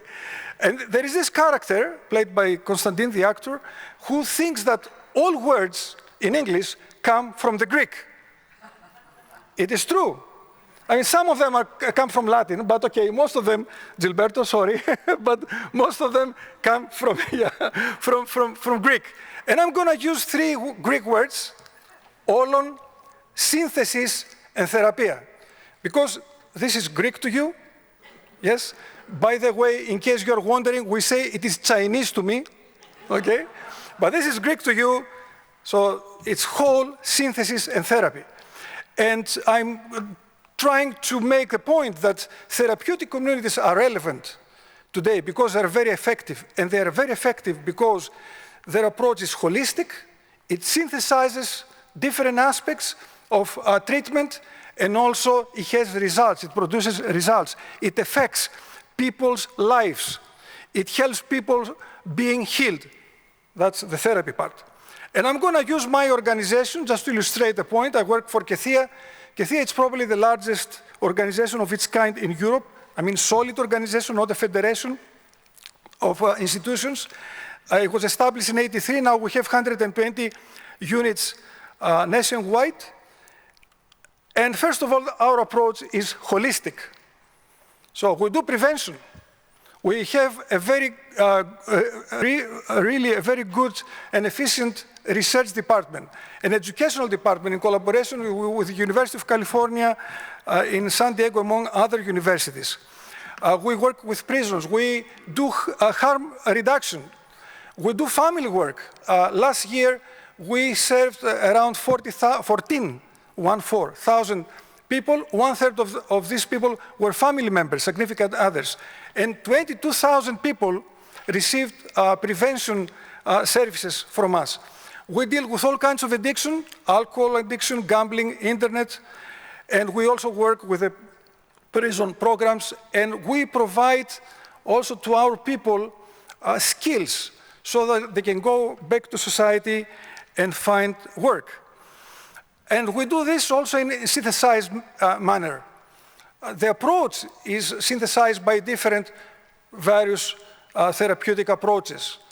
Cognitive behaviorist, behaviorist approach, Rogerian, Gestalt, motivational interviewing, systemic therapy, family therapy, even psychoanalytic. So it synthesizes, there is the synthesis, but also it is very synergic. It has many collaborations with various institutions also. And probably this is another Greek word that I really like, and you might like this also. It's a Greek word, the word idiot, but in Greek, even in modern Greek, means private. Not stupid, but private. To keep yourself to yourself, to be by yourself, it is idiotic, that's the point. So we need each other. We need the synergy, we need collaboration, we need networking. And of course, we have results. So therapy works, treatment works. This is one follow-up study. The sample was about 551 people, but we managed to interview and take urine samples from 388 people. That was done by the National School of Health, not by us, of course. The response rate is very high, and this is a comparison with other similar studies, so you can see that the response rate is really high. Time in treatment, the basic changes, but I'm just rushing through because Samil, as he said, he's not going to be nice to me, although I tried my best, but this is probably the most important slide. For people who stayed for more than a year in treatment, 72%, 5 years later, were abstinent. They were not using any drugs. And then we have the columns next, they're about employment and about not being involved with the law. So you can see with the pink or purple column, depending how you look at it, the difference a year for people who stayed in treatment at least for a year. And this is also done because we, as I said, we provide skills, professional skills to people like ceramics, carpentry. We have one of the largest printing factories in the Balkans. We print our stuff, but people also learn how to work there. We produce pasta, not as good as the Italian, but it's good enough, and it's biological also, by the way. So it is holistic. It comes out of synthesis, and it is also therapeutic. And this is very interesting. The word therapy, therapia, for the very first time appears in Homer's Iliad, the Trojan War, beautiful Ellen, you know the story, right? And therapon, therapist in Homer, was the servant of the soldier who was preparing the soldier, helping me to put his armor on to go and fight his battle. And that's why therapeutic communities are really therapeutic, because that's all we are. We are servants. We are there to serve the people to go and fight their own battle. We don't fight for them. And we're not gods. You know, many times, probably the ones who are practitioners amongst us, they know the feeling. People come to you and they say, thank you, you saved our son. And I reply, you know, in a nice way, of course, but no way. I cannot even save myself from my own demons. Forget about your son or your daughter.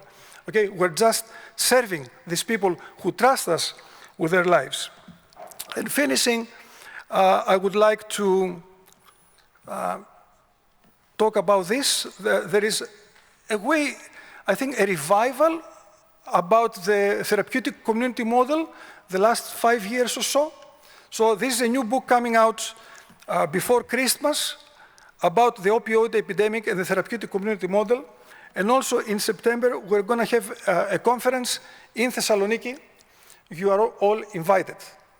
So are therapeutic communities relevant today? Yes, they are.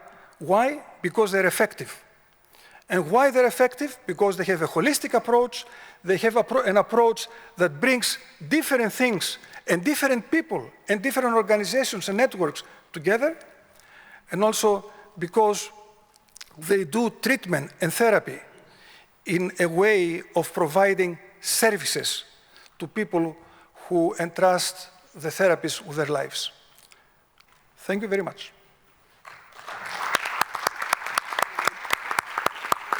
Thank you, Phaedon. I hate to tell you this, you have 4 minutes left, but you're even more popular than...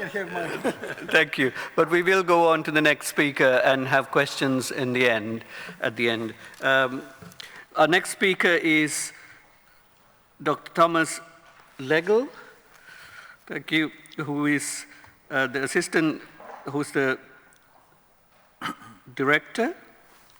Sorry, I'm not going to go into your title, but you're going to talk about relapse prevention, which is a subject that is very close to my heart. Thank you. Thank you very much. Yes, no. Thank you very much for introducing me, and thank you very much to ISSUP for inviting me and having me here. Actually, it's quite difficult to talk about, after Phaedon, about some essence of therapeutic community, because he really gets the essence in a quite impressive way, you know, to say why therapeutic community is effective and how we can create success. And I want to add maybe something to this essence Phaedon already brought.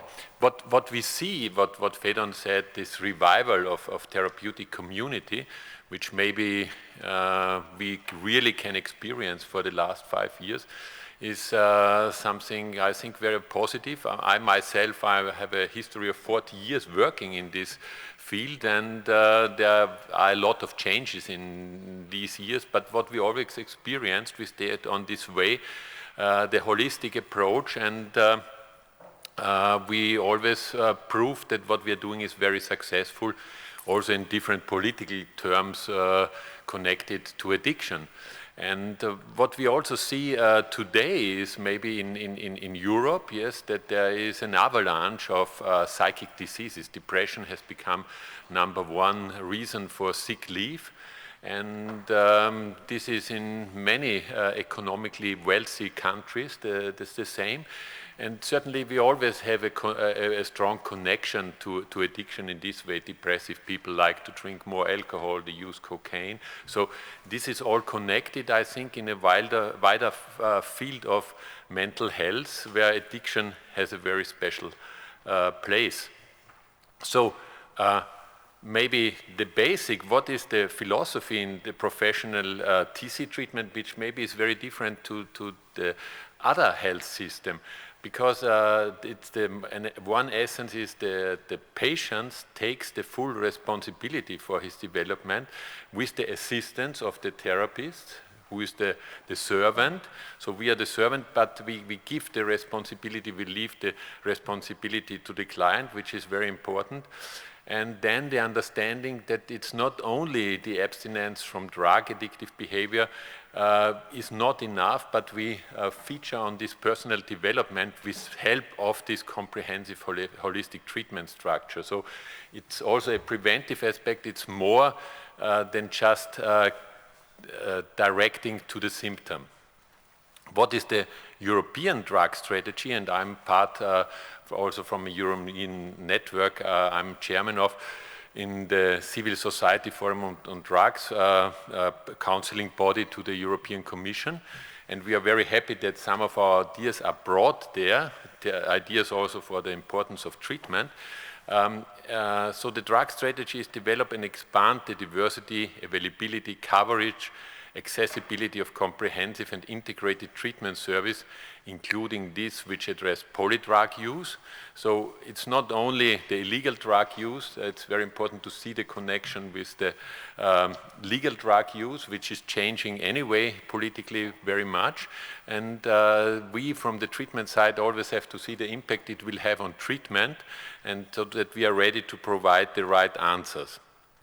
And then in the strategy, it's also said to expand the provision of rehabilitation recovery services with an emphasis on services that provide this continuum of care. And this is also the relapse prevention. This is very clear that treatment is not maybe one single intervention, but has to be seen in a more continuum time frame. Strengthen the diagnostic process of treatment, and integrate the psychiatric treatment and of comorbidity. So certainly what we do in the TCs, we don't only treat addiction, we always treat mental health issues, and I think it's very useful to combine this. And within the European Union now, also a minimum quality standard for this treatment in TCs or in treatment in general have been developed, and Sanela from UTRIP, her organization UTRIP is just leading there a working group which tries to see how are these minimal quality standards implanted in Europe, and that's what we still see. Treatment could even be more effective if governments would care much to implant these recommendations in the treatment strategy, and I think that TC can play still a much more important role in this strategy, also in terms of cost effectiveness. So what is the development? It goes from the illegal drug scene, which was important, more to the general term of addiction, but in general also to the term of mental health, and certainly then much more from stigmatization to a health issue, because we still have this stigmatization issue also with the legal drug alcohol. Patients who come to our facility like to come under different diagnoses because they are stigmatized if they say they have an alcohol problem, also from insurance issues and everything.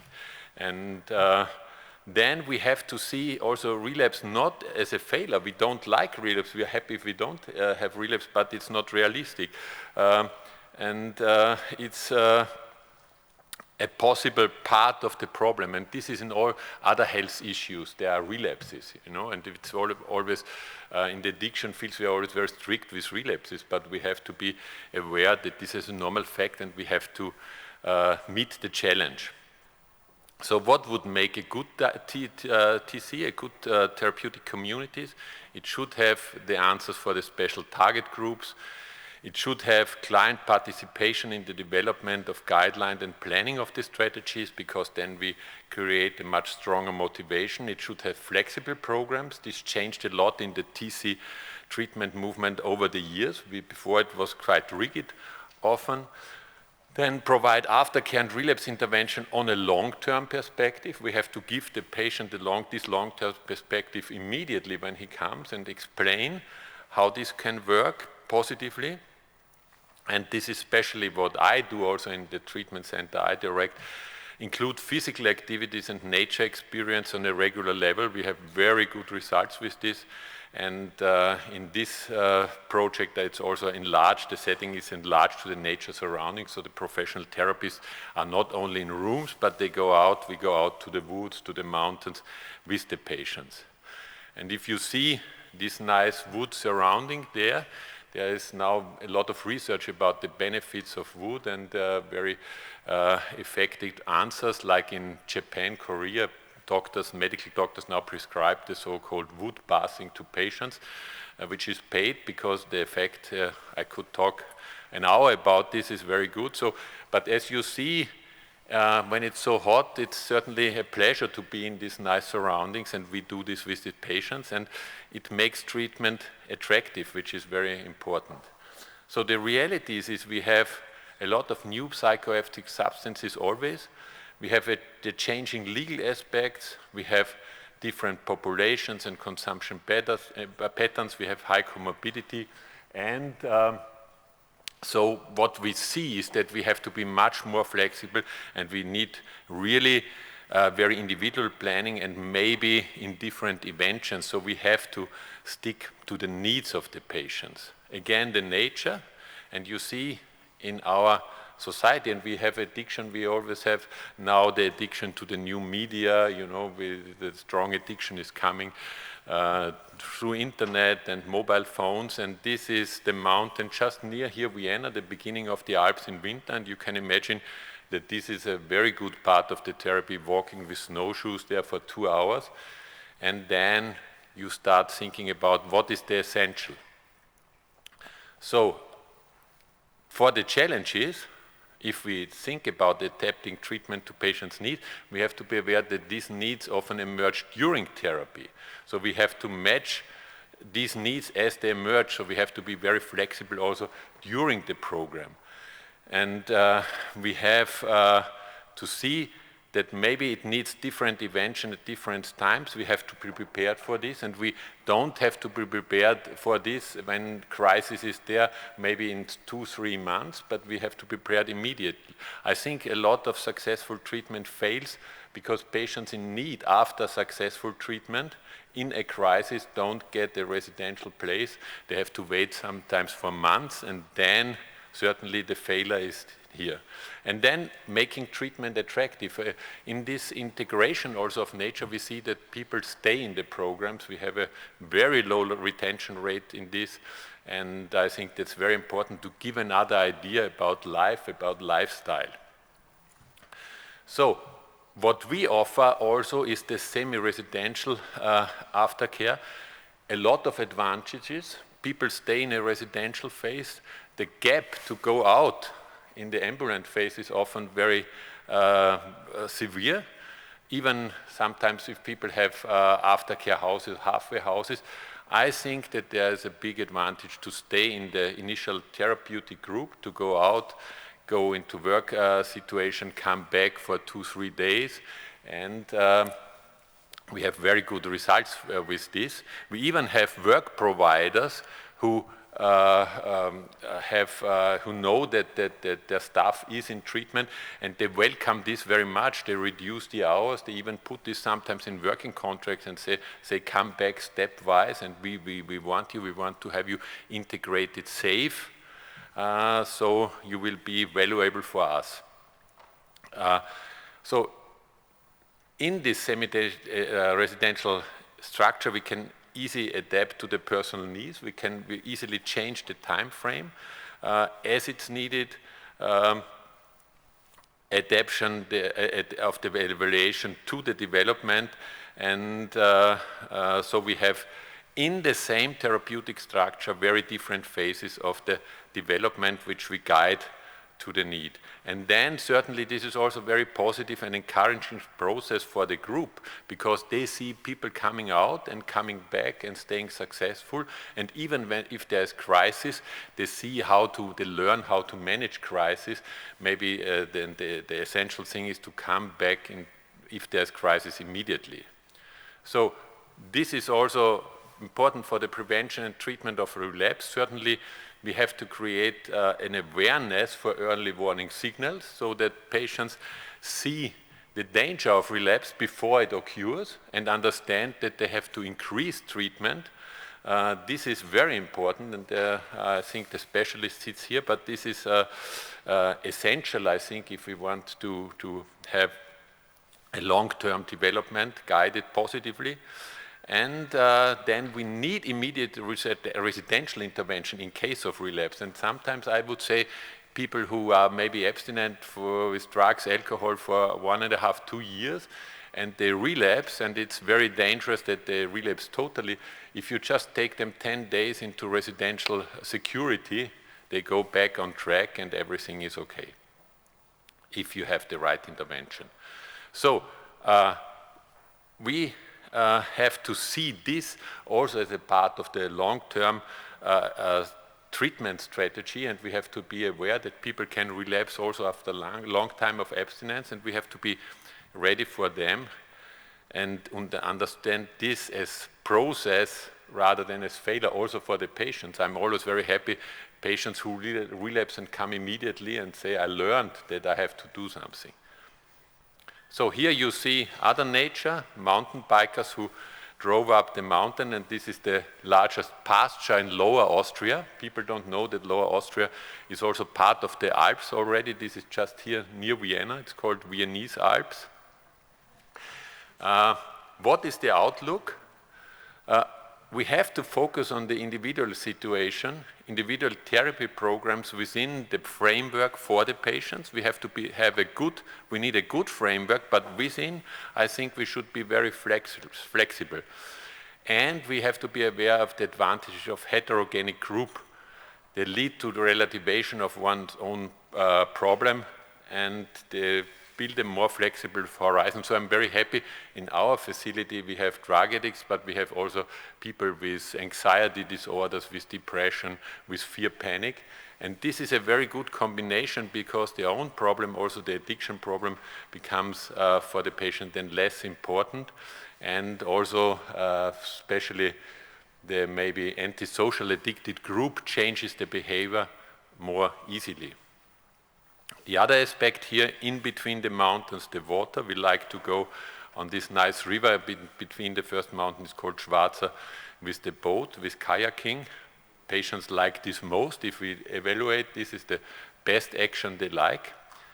So, I would say I want to finish about the idea about this revival of TC, and Phaedon said very clear why TC treatment has a revival and is important, just because it's very effective, and it's very effective not only for addiction, but for mental health, and it's also cost economic, because it gives a lot of responsibility to the patient.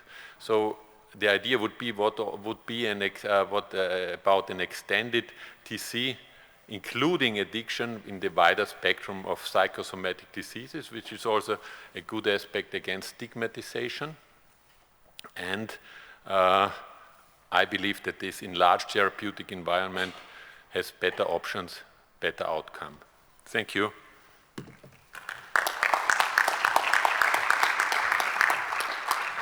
Thank you. Thank you very much. Our next speaker is going to talk about a very important area, both the family and adolescents. May I invite Professor Jose Sapochnik to talk about adolescents and family work. Thank you. Thank you.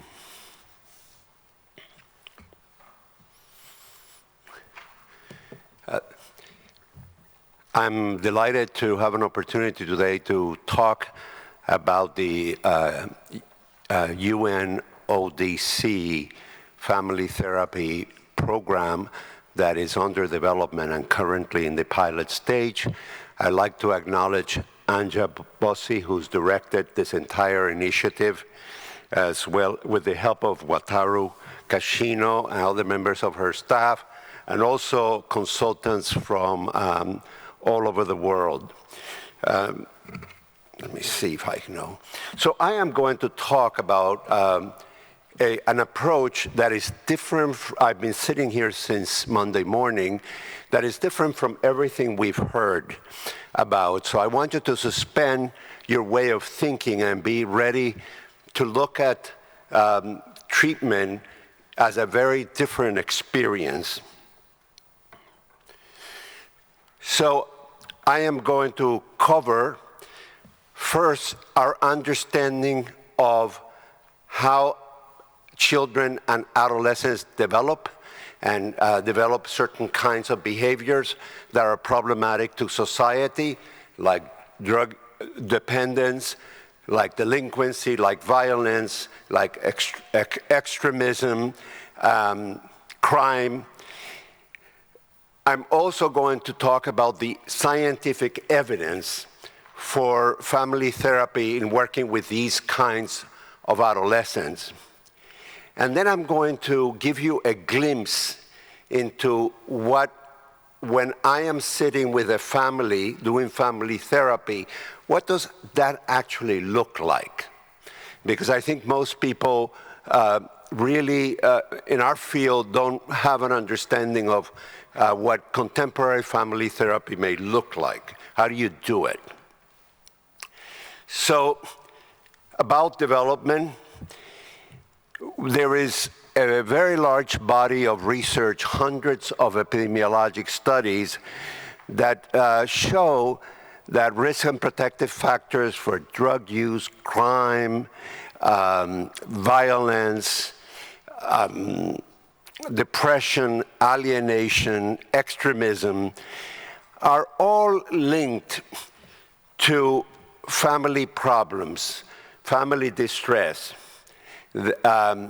Family distress has been found to predict drug initiation and drug continuation in adolescence, delinquent and criminal behavior, violence and radicalization, as well as mental health, internalizing mental health problems such as depression, anxiety, and suicidality. And this is very much our view of how children and adolescents' behavior is shaped. They're shaped by their environment.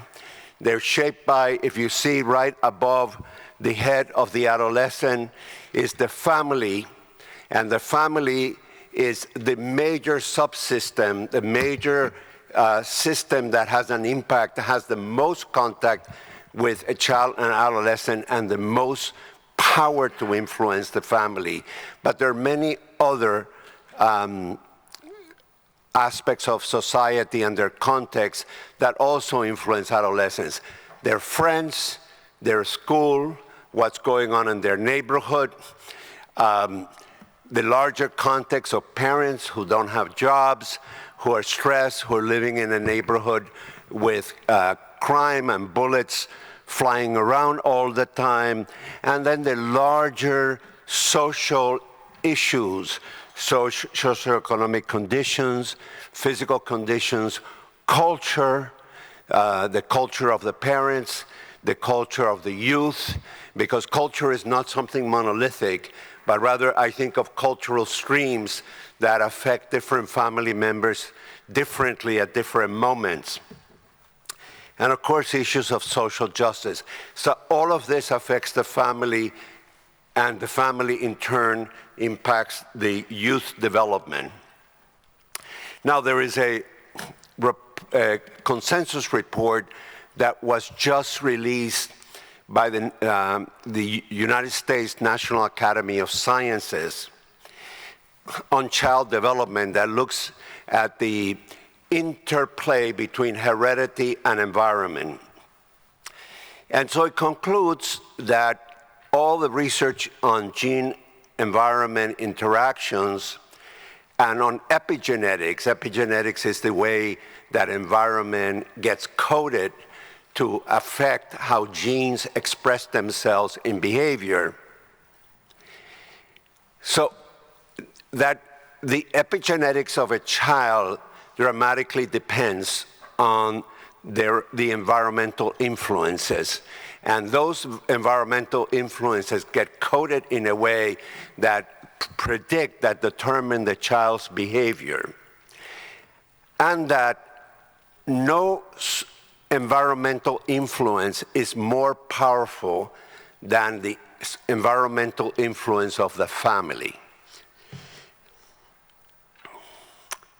So according to this report, it's the first time that I have seen a discussion of epigenetics and gene-environment interactions that actually says we can change epigenetics. We can change what's controlling the expression of genetics on behavior through present interventions that can remedy not only past adverse experiences that children have, but also the current adverse experiences that they're having with their own family and with their social context. And so that research is definitive that changing the family will influence more positive future behaviors and development, more well-adjusted development in the child. So then it's not surprising that UNODC decided to develop a family therapy program for families of adolescents who use drugs, and many of whom are involved with the criminal justice system, particularly with a focus on low and middle income countries.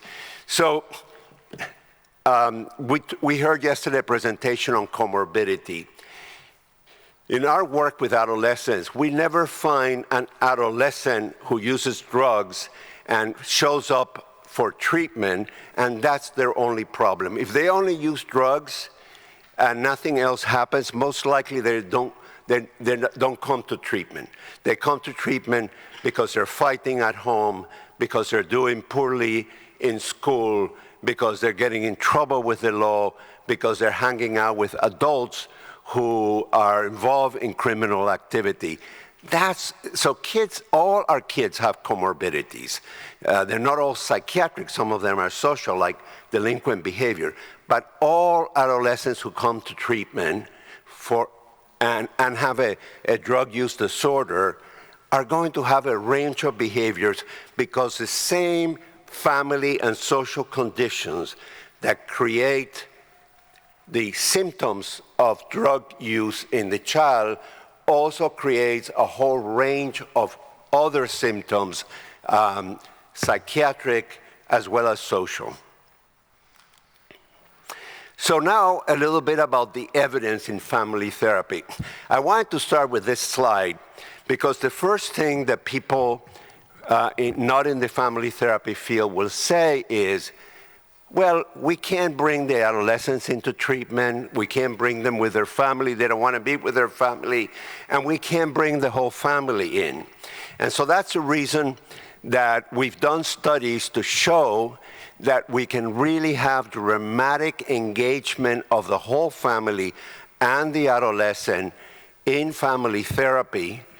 In this study, up to 93% of families who came to treatment, and we can have dramatic retention by using specialized techniques for engaging and retaining. I'm not going to go into what they are because we would be here the whole day. And here in a European study, that family therapy is an evidence-based approach to reduce substance use and delinquents compared with individual and group interventions. And this set of studies that talks about family therapy as an evidence-based approach to reduce and prevent criminal behaviors among gang-affiliated youth.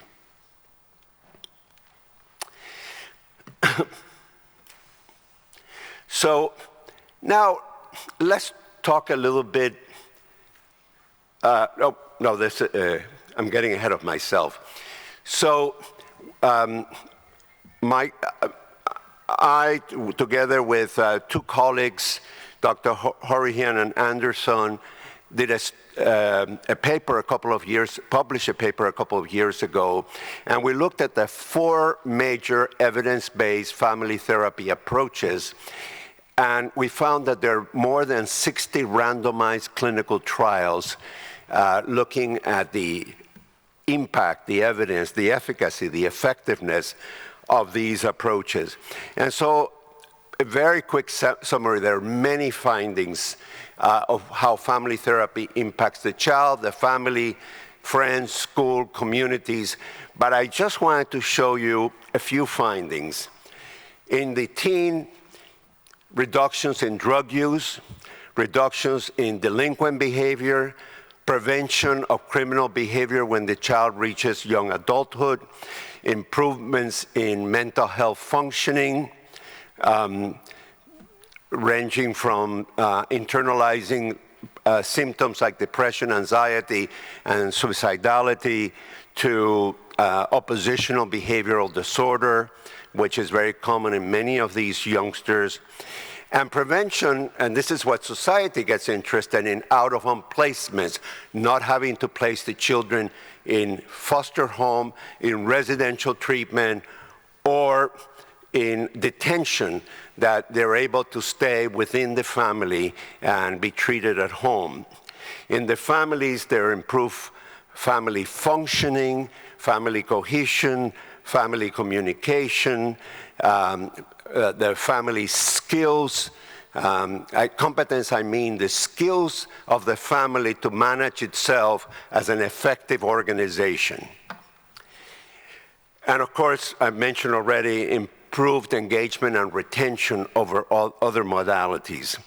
And in school and peers, some of the findings include improved school attendance, school grades, school conduct, reductions in the drug use of their brothers and sisters, and less hanging out with delinquent peers and drug-using peers that gets our patients also into trouble. So what is family therapy? Now we're going to talk a little bit about the clinical interior of what's family therapy to give you a view of what it might be. So imagine that I'm trapped with a stinking skunk in a room and we're chained to each other. The stinking skunk and I are chained to each other. And we each have a part of the key that keeps us trapped. So our impulse, the skunk is afraid of me and it's going to pull to a corner of the room. I don't want to be next to the stinking skunk because it smells terrible, and I pull to the other end of the room. And what happens is that we're moving away from the solution because each of us have a part of the solution, a part of the key. And so what family therapy does is changes the way we relate to each other and interact so that we can come together and put the parts of the key together to release us both, to create a win-win. So you see, this is very different from any other therapeutic model that we've talked about here for the last 3 days. Dr. Ala El-Khani talked yesterday morning about working with parents and providing parent skills, and a number of the prevention practitioners talked about the evidence that giving parents competence and skills improves the well-being of their children. And so this certainly is one of the things that we do in family therapy. So what we change ultimately in family therapy, what we are interested in is interactions between family members. That means sequences of behaviors. So I want to illustrate a sequence of behavior. Let's say that Anja Bossi is the mother in this family, and I am the father, and Dimitri is the son. If you don't mind, since they're sitting on both my sides, I thought I would abuse them. And so I'm with the family, and I'm the father, and I'm lecturing. I'm lecturing the family. And you know, as happens in families, I never lecture about something new and creative. I'm giving the same lecture I gave 10,000 times. And Anja is getting very angry with me that I'm being so boring. And Dimitri, instead of getting angry, he starts fiddling around and gets restless. And so he yells out, "Idiot." And Dr. Kaloterakis said, well, that only means a private citizen. So when Anja says to Dimitri, "You are such an annoying kid, you're always in trouble, you are blah, blah, blah, blah, blah," and Dimitri says, "But I only meant that my dad was a private citizen." And Anja continues to badger Dimitri, and so I, as a father, come in, and I say, Anja, don't you realize that he was just saying that I'm a private citizen? And we start to argue. And as we start to argue, Dimitri says, you're both idiots. And so this is what happens in families. Now, in family therapy, I don't care what we fought about. The content of what we fight about is totally irrelevant. It could have been that we fought about it's raining, or it's day, or it's night, it's blue, or it's black, it's a steak or a fish for lunch, or potatoes. It doesn't matter. What matters is that what happens in this family is that we have a youngster who becomes this. You have a father who lectures, which is a very ineffective parenting intervention. Everybody gets upset with it. Anja gets angry because I'm boring and saying the same thing all the time. She's getting angry at me. When Dimitri gets restless and acts out and calls me an idiot, Anja takes her anger at me and turns it to Dimitri and badgers him because she's a little afraid to do it to me. So I could have been a woman and she a man, and you know, sometimes it's the man who's afraid to do it to the woman.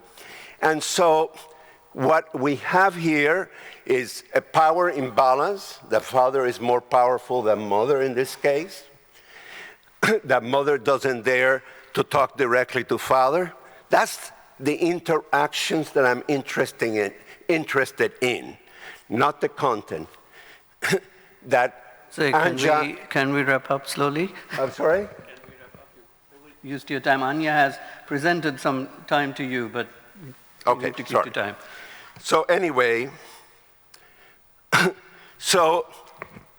I'm sorry, I have a lot to do yet. Okay, so now I'm going to be a therapist and talk about why families change.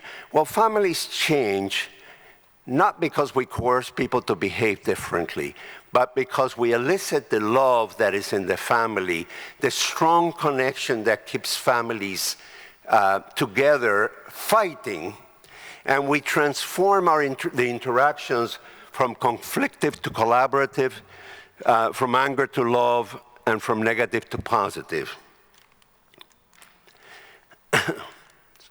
So I want to talk about family therapy elements. There's a very important study that came out a few months ago from a group at Columbia University, the Center on Addictions, and they looked at 3 family therapies, and they reviewed 100 videotapes of family therapy from 3 different models, and they say, what are the common elements? What do all family therapists seem to have? And these were all family therapies that work with drug-using delinquent, acting out adolescents. And so they identified 4 key types of interventions that all families have. One is joining. Joining means that I enter the family by validating it, by empathizing with everybody, by giving hope, and by becoming somewhat of an insider. We work as insiders with and the family agrees to have us implicitly as their leader, so that when we request a family member to behave differently with each other, they don't resist us, but they go along with it. So we work from the inside. We encourage family members to interact so that we can diagnose the sequences of behaviors that are linked to the problematic behavior of the adolescents. Like I was doing here in the case with Anja and Dimitri. We change the meaning of behaviors and interactions from negative to positive. So when Anja is angry at Dimitri, I as a therapist might say, Mom, I can see how much you care about your son. You want your son to do the right thing because you want him to have a bright future. Mom, talk to your son about how much you care that you want him to do well. So we take an interaction that's negative, and like it's done in Eastern martial arts like judo, I use the energy of the interaction, which was negative, and I turn it into a positive interaction. So I don't stop the negative, but rather I use it to move the family towards a positive interaction. And finally, we orchestrate change. And orchestrating change is the example of when I told Anja, tell you, son, how much you care about it. And so what I'm trying to do is to set up a different kind of interaction where the son is more likely to listen, because otherwise he's not going to listen to his parents when they're badgering him. Thank you very much. Thank you, Jose. A fascinating talk, and your colleagues have donated their time to you. Our next speaker needs no introduction. He's playing at home, Professor Gilberto Gera, somebody who has made an enormous contribution to the field over the last 30 years. But what is amazing is not only his contribution, but he still maintains the passion for the field. Gilberto. Dr. Shamil, thank you for your kind words. Thank you for giving me the floor. I would consume another minute of my time to thank Professor Sapovich for what he has said now. The message was very powerful. We can say to the people taking care of education, parents, teachers, that they have the power to change the brain through epigenetic changes and through this kind of therapy. I thank really Professor Sapovich for helping us to create this new program for family therapy in UNODC and WHO. Thank you. Said this, I was asked by the organizer to speak about this topic, cannabis use for non-medical purposes. That is a very sensitive topic in this time. So in no way I don't want to present here a position that is the position of UNODC, because I don't know if you are informed, but UNODC cannot have any position. As UNODC staff, I have not permitted to think. As a UNODC staff, I am not permitted to have my own opinion, because we have to have the opinion of member states. I see some representatives here in the room that are checking what I am saying if I express my own opinion. And we are in a stage where an important expert committee in WHO has expressed their own opinion and recommendation, discussed already in the intersessional meeting of the CND a couple of weeks ago. And we will have the discussion in the CND 2020. So I think that what I present today are confused thoughts of Gilberto Gera without any official role. Let me show this label. This label was on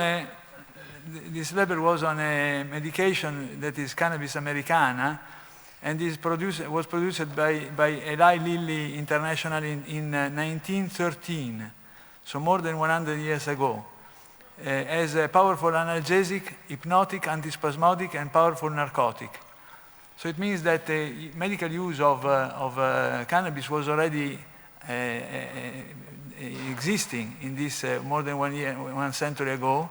I want to remind you, if you are not an expert in this field, that Eli Lilly is not one small company. Eli Lilly is a colossal, enormous company that has created the first penicillin, marketed the first penicillin, the first human insulin, and the first serotonergic antidepressant Prozac. So we are speaking about a company that has has a great curriculum.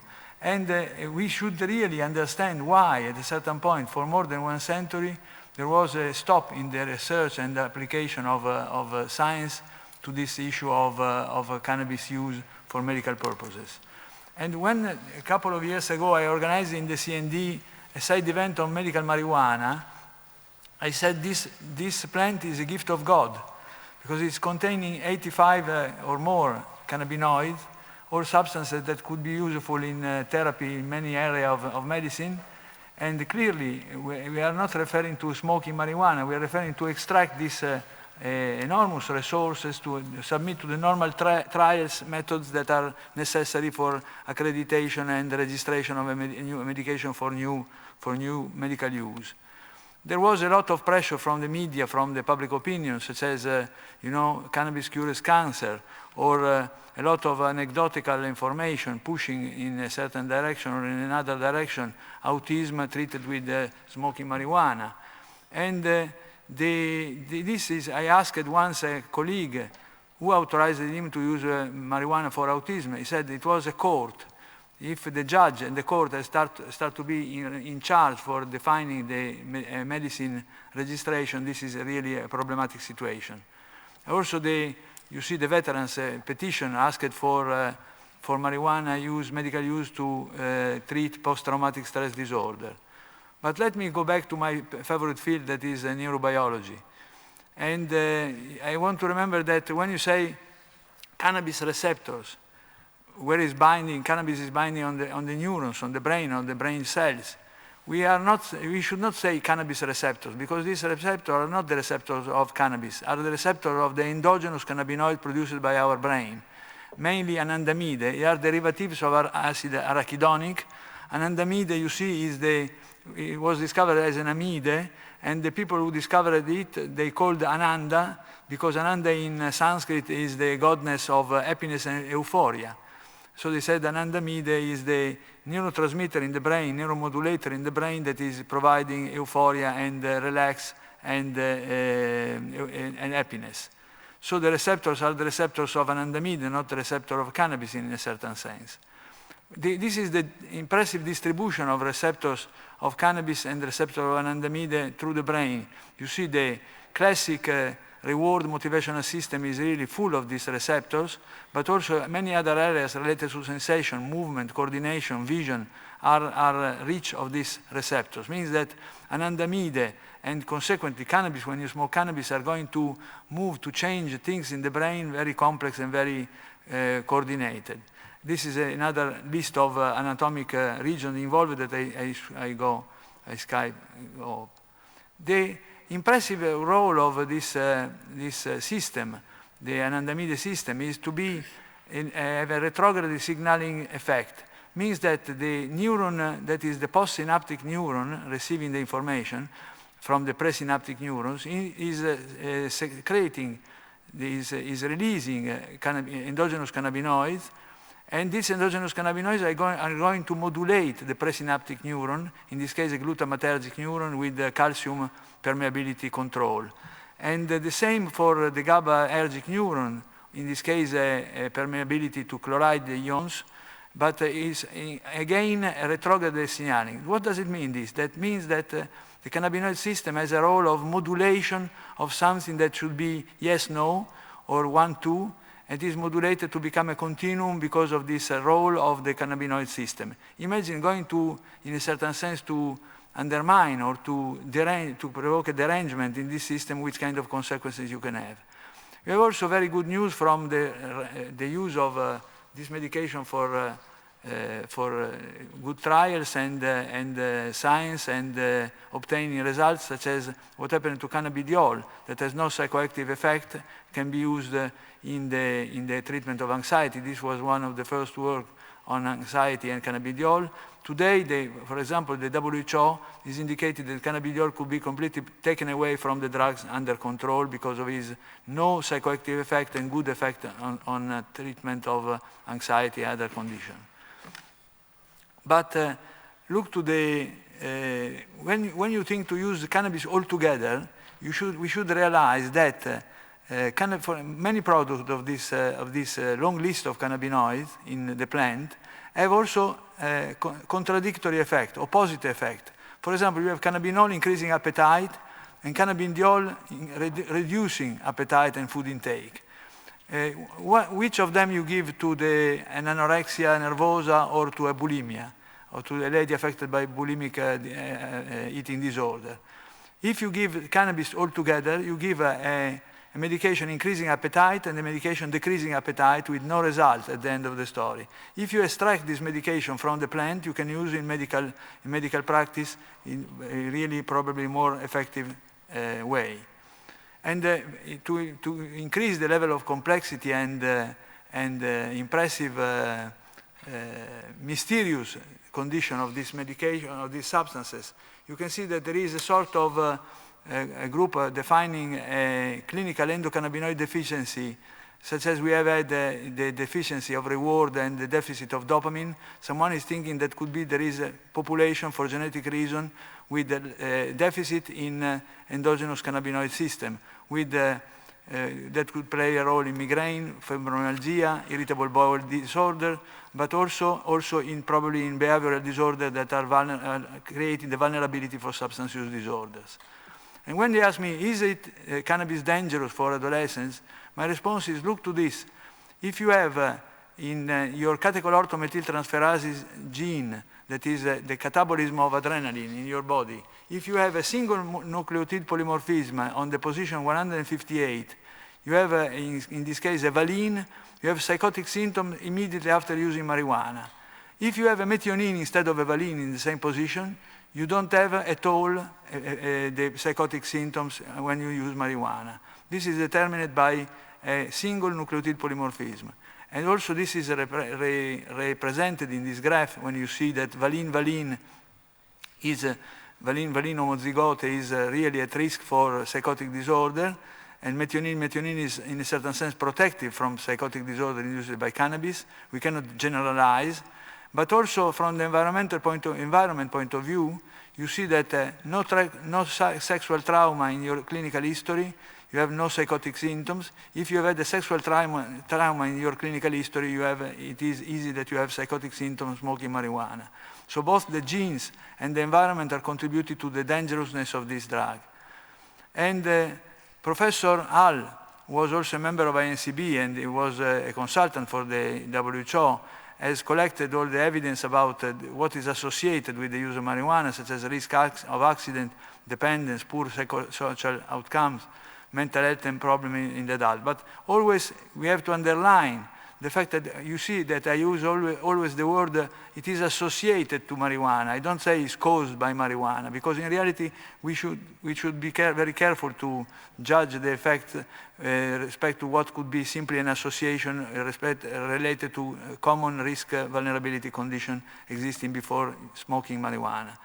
In the reality, this association is that 1 out of 6 teenagers smoking are becoming dependent, that you have cannabis is doubling the risk of psychotic disorder, that you have a worse behavior at school and performance at school, that you have in reality impaired intellectual development and memory, and for the adults you have 1 out of 10 developing dependence, car accident driving, driving under influence, car accident, and so on.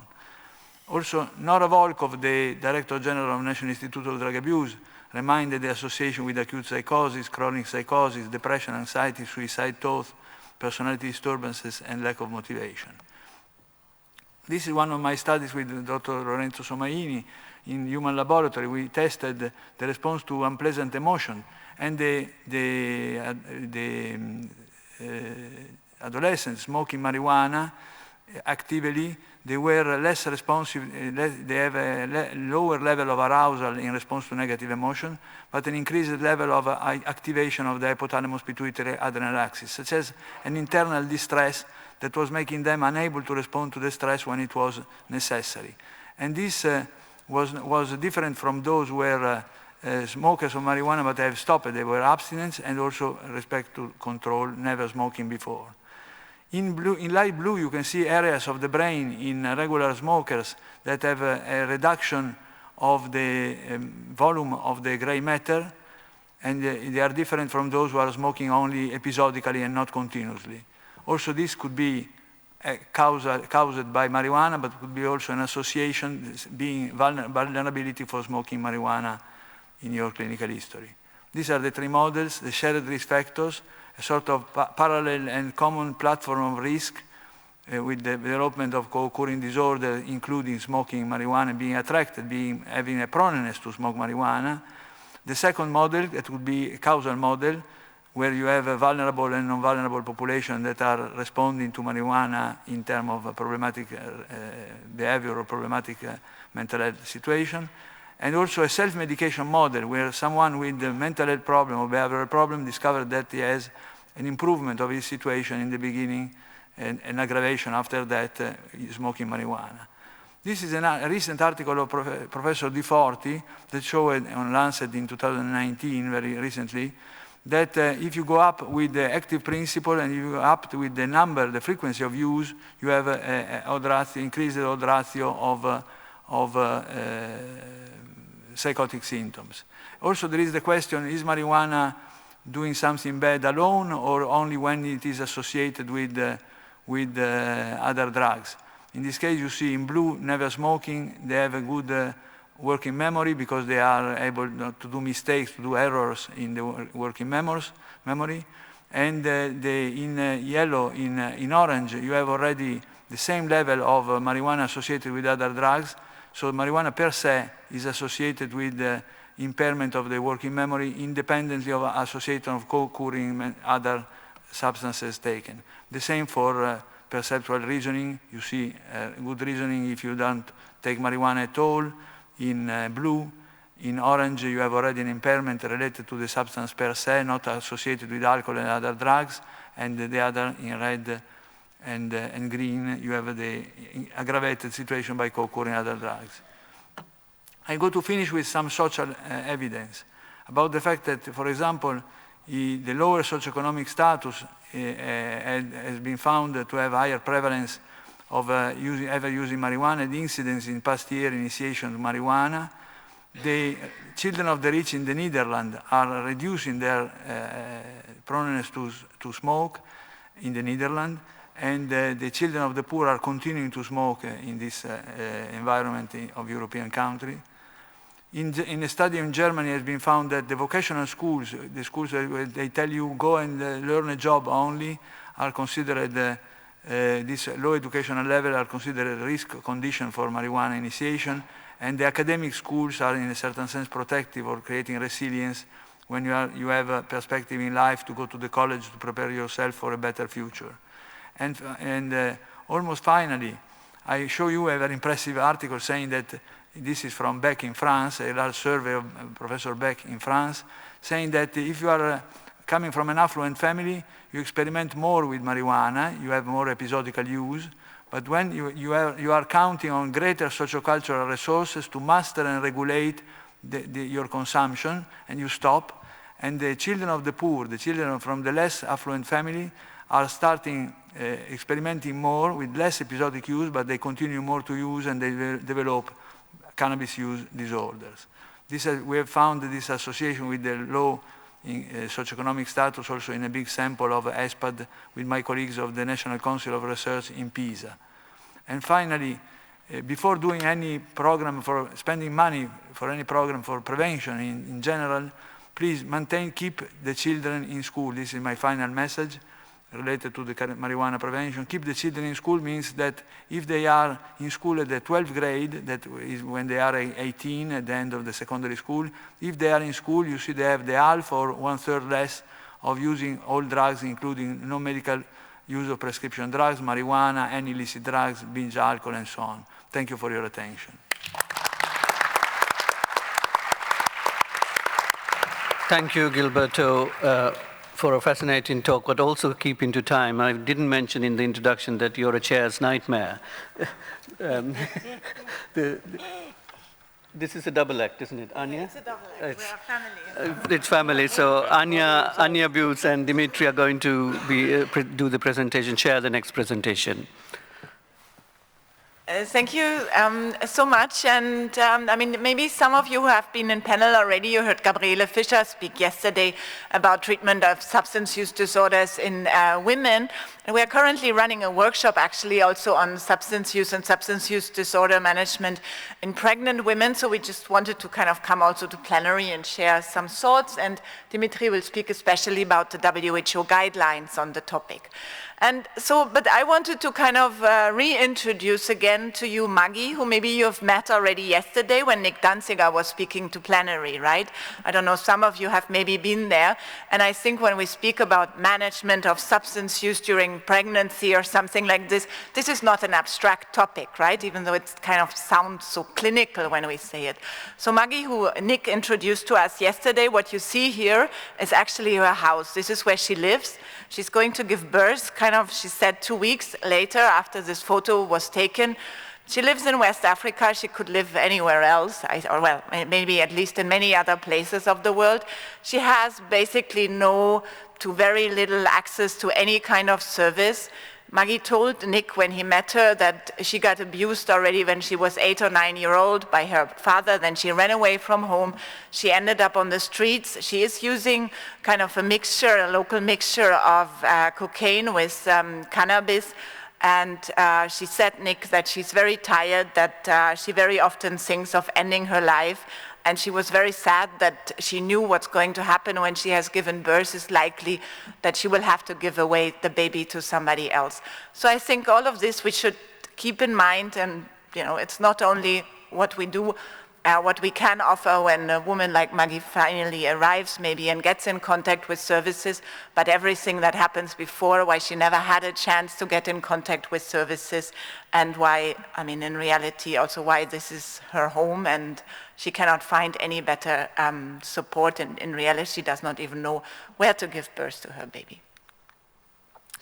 And all of this, and now we go very much out from this personal story and look at kind of the commitments taken by international communities. So in Sustainable Development Goals, we say we want good health and well-being for everyone.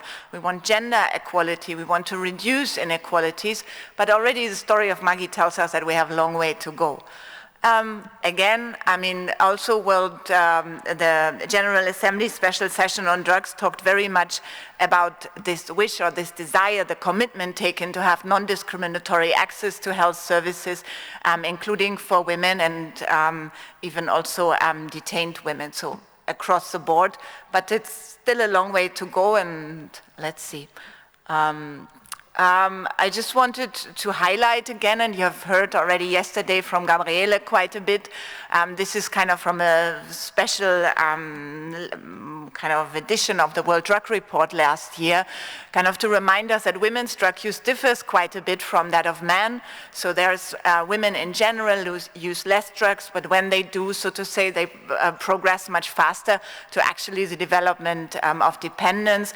Women very often have more of a history even than men of childhood adversity, and they tend to take maybe more drugs like tranquilizers and opioids, prescription drugs also, and women are at higher risk of infectious diseases as a comorbidity with their substance use than men, and they have, and this kind of the story of Maggie illustrates very much the social inequalities and the lack of access to resources and the power that resources also mean increase the barriers they have to actually access also substance use services.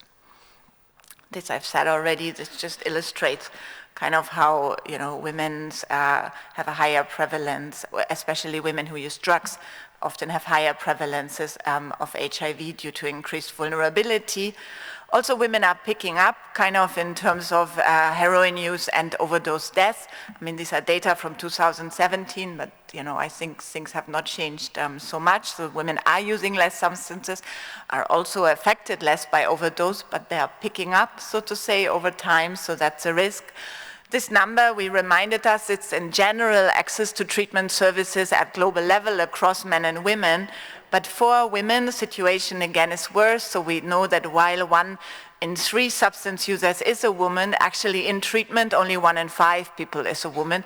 So the ratio kind of changes, something happens in between, and we need to think about what we can do better kind of to make services more gender friendly.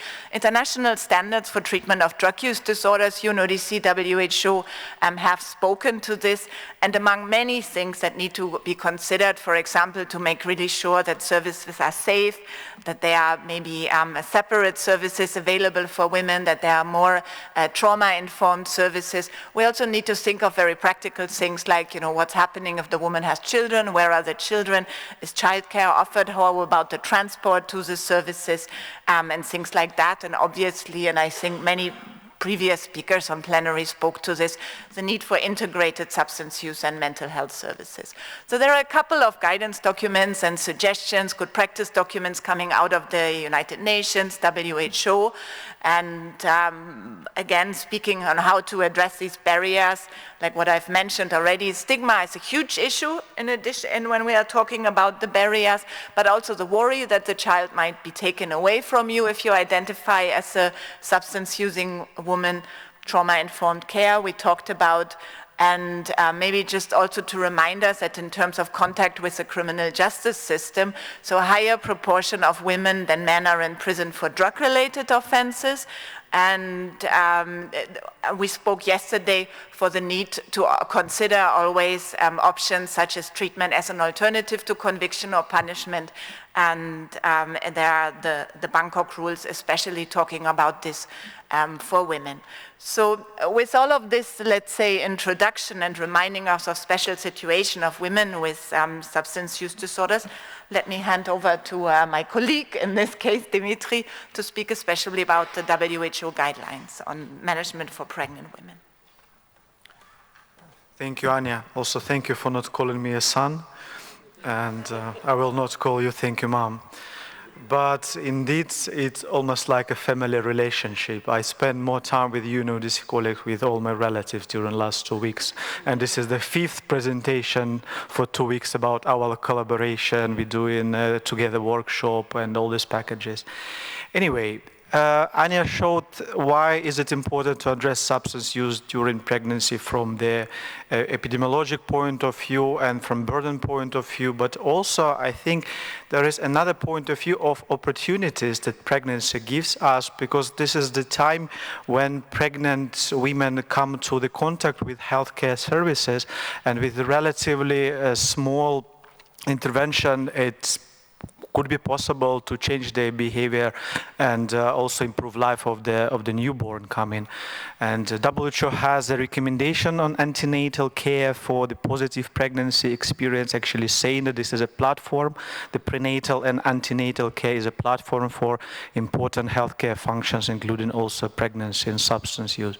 WHO, as you might know, has a number of instruments that can be useful for the pregnant women, but also for other populations, like the screening and brief interventions packages, MHGAP on mental and substance use disorders in primary health care, then the guidelines on the tobacco use in pregnancy.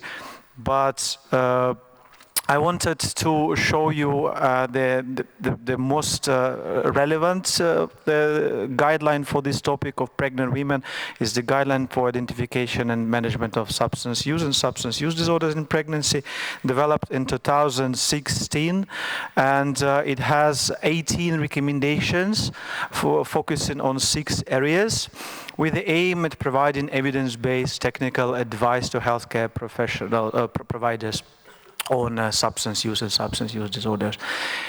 It underlines 6 major principles that need to be taken into account while working with this population, basically saying that prevention should be a priority, so like reducing substance use, ceasing and stopping substance use if it's possible. Then all women should be provided access to treatment and care. Then while treatment is provided, the patient autonomy and rights should be respected, as well as a right to be informed and be having advice from healthcare professionals what to do and how to manage the problem with substance use. Then that care should be comprehensive, gender sensitive, and again, stigma and discrimination is extremely important topic that we should not forget, because many women, they punished or blamed for using their substances instead of provided treatment.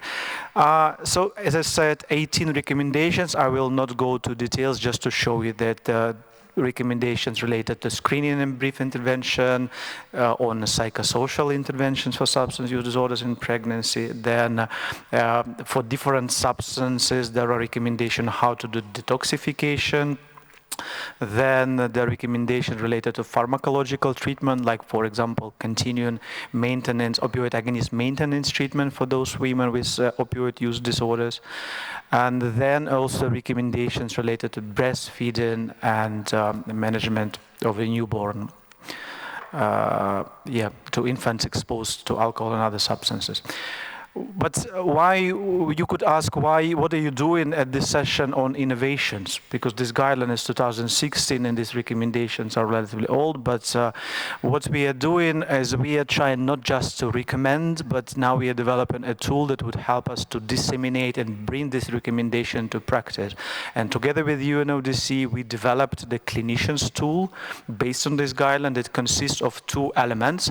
One is pocket guide, it's 5 pages, algorithm of what clinician or clinician not specialized in narcology or addiction medicine can do, actually how to do screening, brief intervention, and what would be the comprehensive assessment and clinical management, and more detailed reference book with all the details related to all these elements.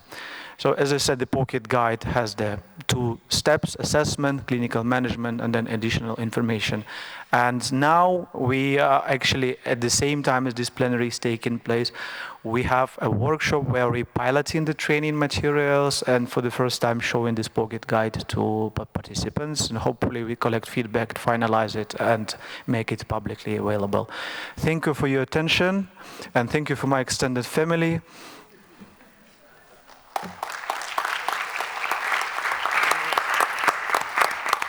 Thank you, Dimitri and Anya. We have time for questions. I also am aware that people might be hungry and wanting to go for lunch, but if you have any questions for the panel. I know it's been a marathon, but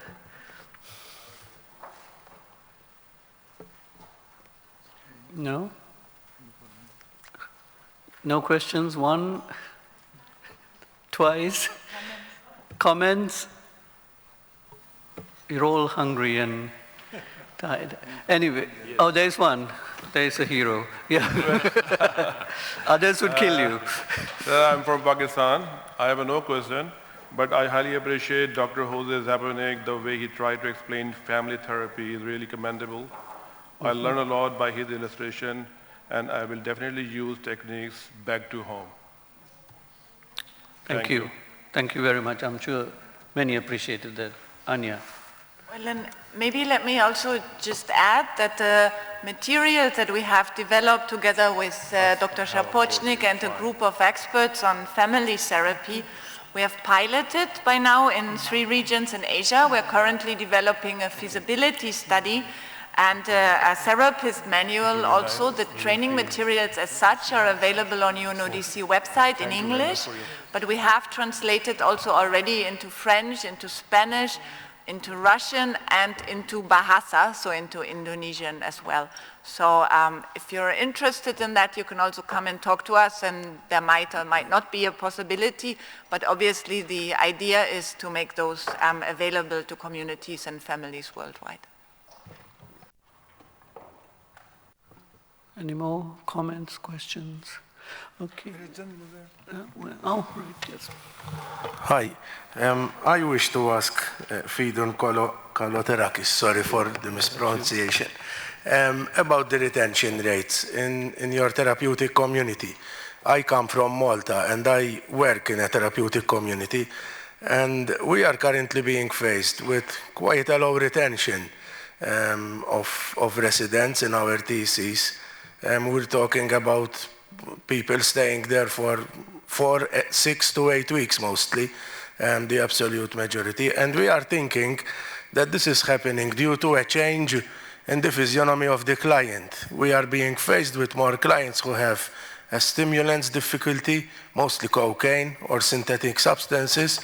And we are currently trying to understand how to possibly improve our thoughts about retention. I don't know, maybe you could share a couple of ideas of what you are doing to maintain such a good retention rate.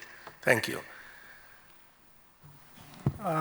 It is a very good question. By the way, you pronounce my last name perfectly. Okay. Because it also has a meaning. It means good little monster. So, so it's okay. But retention is a different thing from what I presented.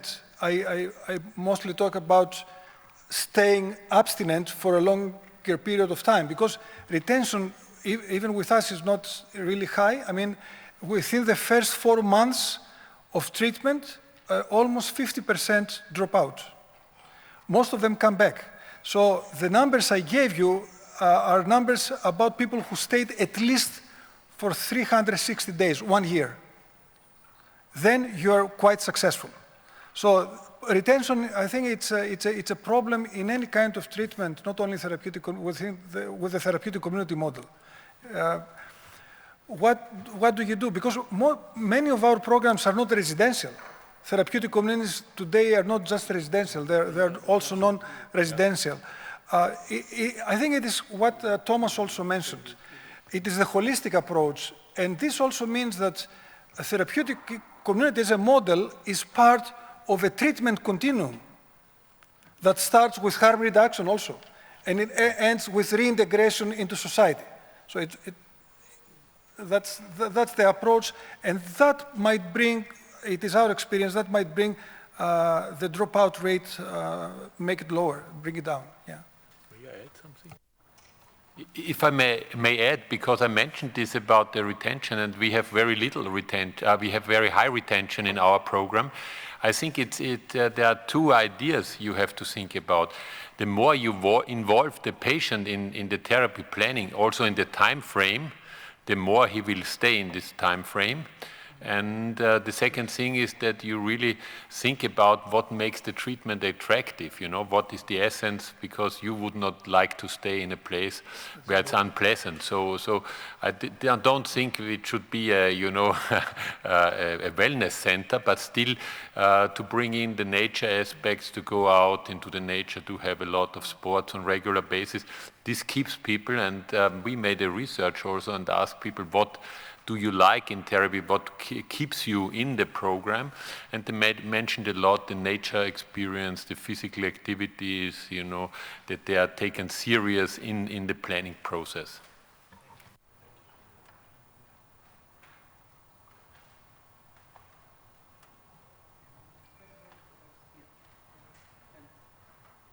Yeah, please.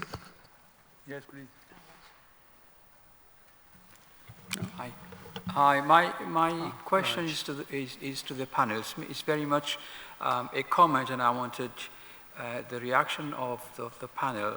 When we talk about working with families and working with young people, there's one of the challenging issues which we have to face, and that is about working with families where you have absent fathers, or fathers not being there in terms of role modeling. This is a big issue, because I used to manage services, family services, and the whole range of children's services, and this is what we found, especially with special population or refugee population or those working in conflict zones. And I was quite interested. I know Dr. Jallal is not here and Allah is not here, but this is a question which I wanted the panel's reaction. How do we work with families when a large percentage of the families we work with, the fathers are not there?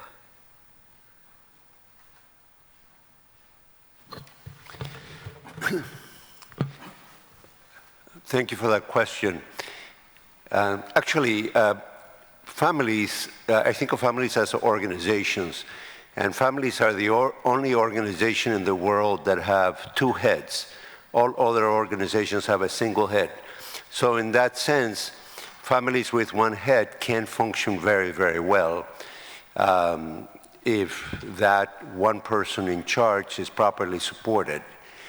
But even so, even in refugee centers, often there may be other male relatives, that uncles, grandparents, who may be in the camp, who could be brought in if that was needed. I'm not sure if that answered your question because I didn't hear your full question. My question was very much around role modeling. We have quite a lot of research evidence emerging with absent fathers and the effect of role modeling on young people. And this is where I come. I mean, I work in UK. This is one of the issues we have. We even have an organization called Absent Fathers Organization to try and bring them on board. And in terms of role modeling, I think we all acknowledge that it's very important to have the father figure. Quite rightly, as you said, the father figure doesn't have to be the father, but could be a member of the extended families. But I was just wanting to look at the reaction, to hear some comments from the panels, especially working in conflict zones, which is so destabilizing, and how do we work with them, and not only in conflict zones, but in countries where we have large refugee populations and large asylum populations, where we are seeing the effect actually of absent fathers, where children are growing up, going into gangs. There's a lot of dysfunctions that's taking place, and that somehow, get missed out. And so it's just a comment, and I wanted some reaction, but So maybe it's kind of. You're quite right that any male who's willing and has certain comfort with a family and the family with that person could function as a role model. However, the research shows that a lot of single-parent families function quite well. So that from the perspective of the child getting the nurturance they need, from getting the guidance they need, getting effective management of their behavior, most of these requirements that parents must give their children can be given by one parent. The biggest challenge one parent has is that often they feel isolated and they don't feel supported. And so there are many ways to get support to that one parent so that they are able to give the child all of the functions that a child needs from a family. Thank you. I would just like to add that there is also a strong cultural aspect to what you're asking. For example, in Greece, when we talk about family therapy, we also talk about the extended family. So there are times that we work with the grandparents, grandfathers, or uncles, talking about the male model, right? And sometimes older brothers also. So you have to take this into consideration. I think we have to take this into consideration. Yeah, that's an excellent point. We actually work with everyone who's involved in the parenting of that child. So it can be a grandmother, it can be an aunt, a cousin, it can be anyone who is involved in the daily life of the child.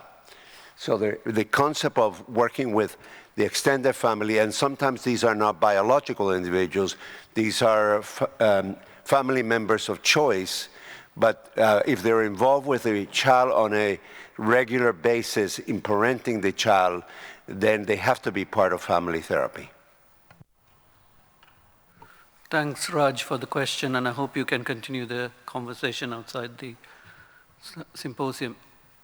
Any other questions? I think we are there for lunch.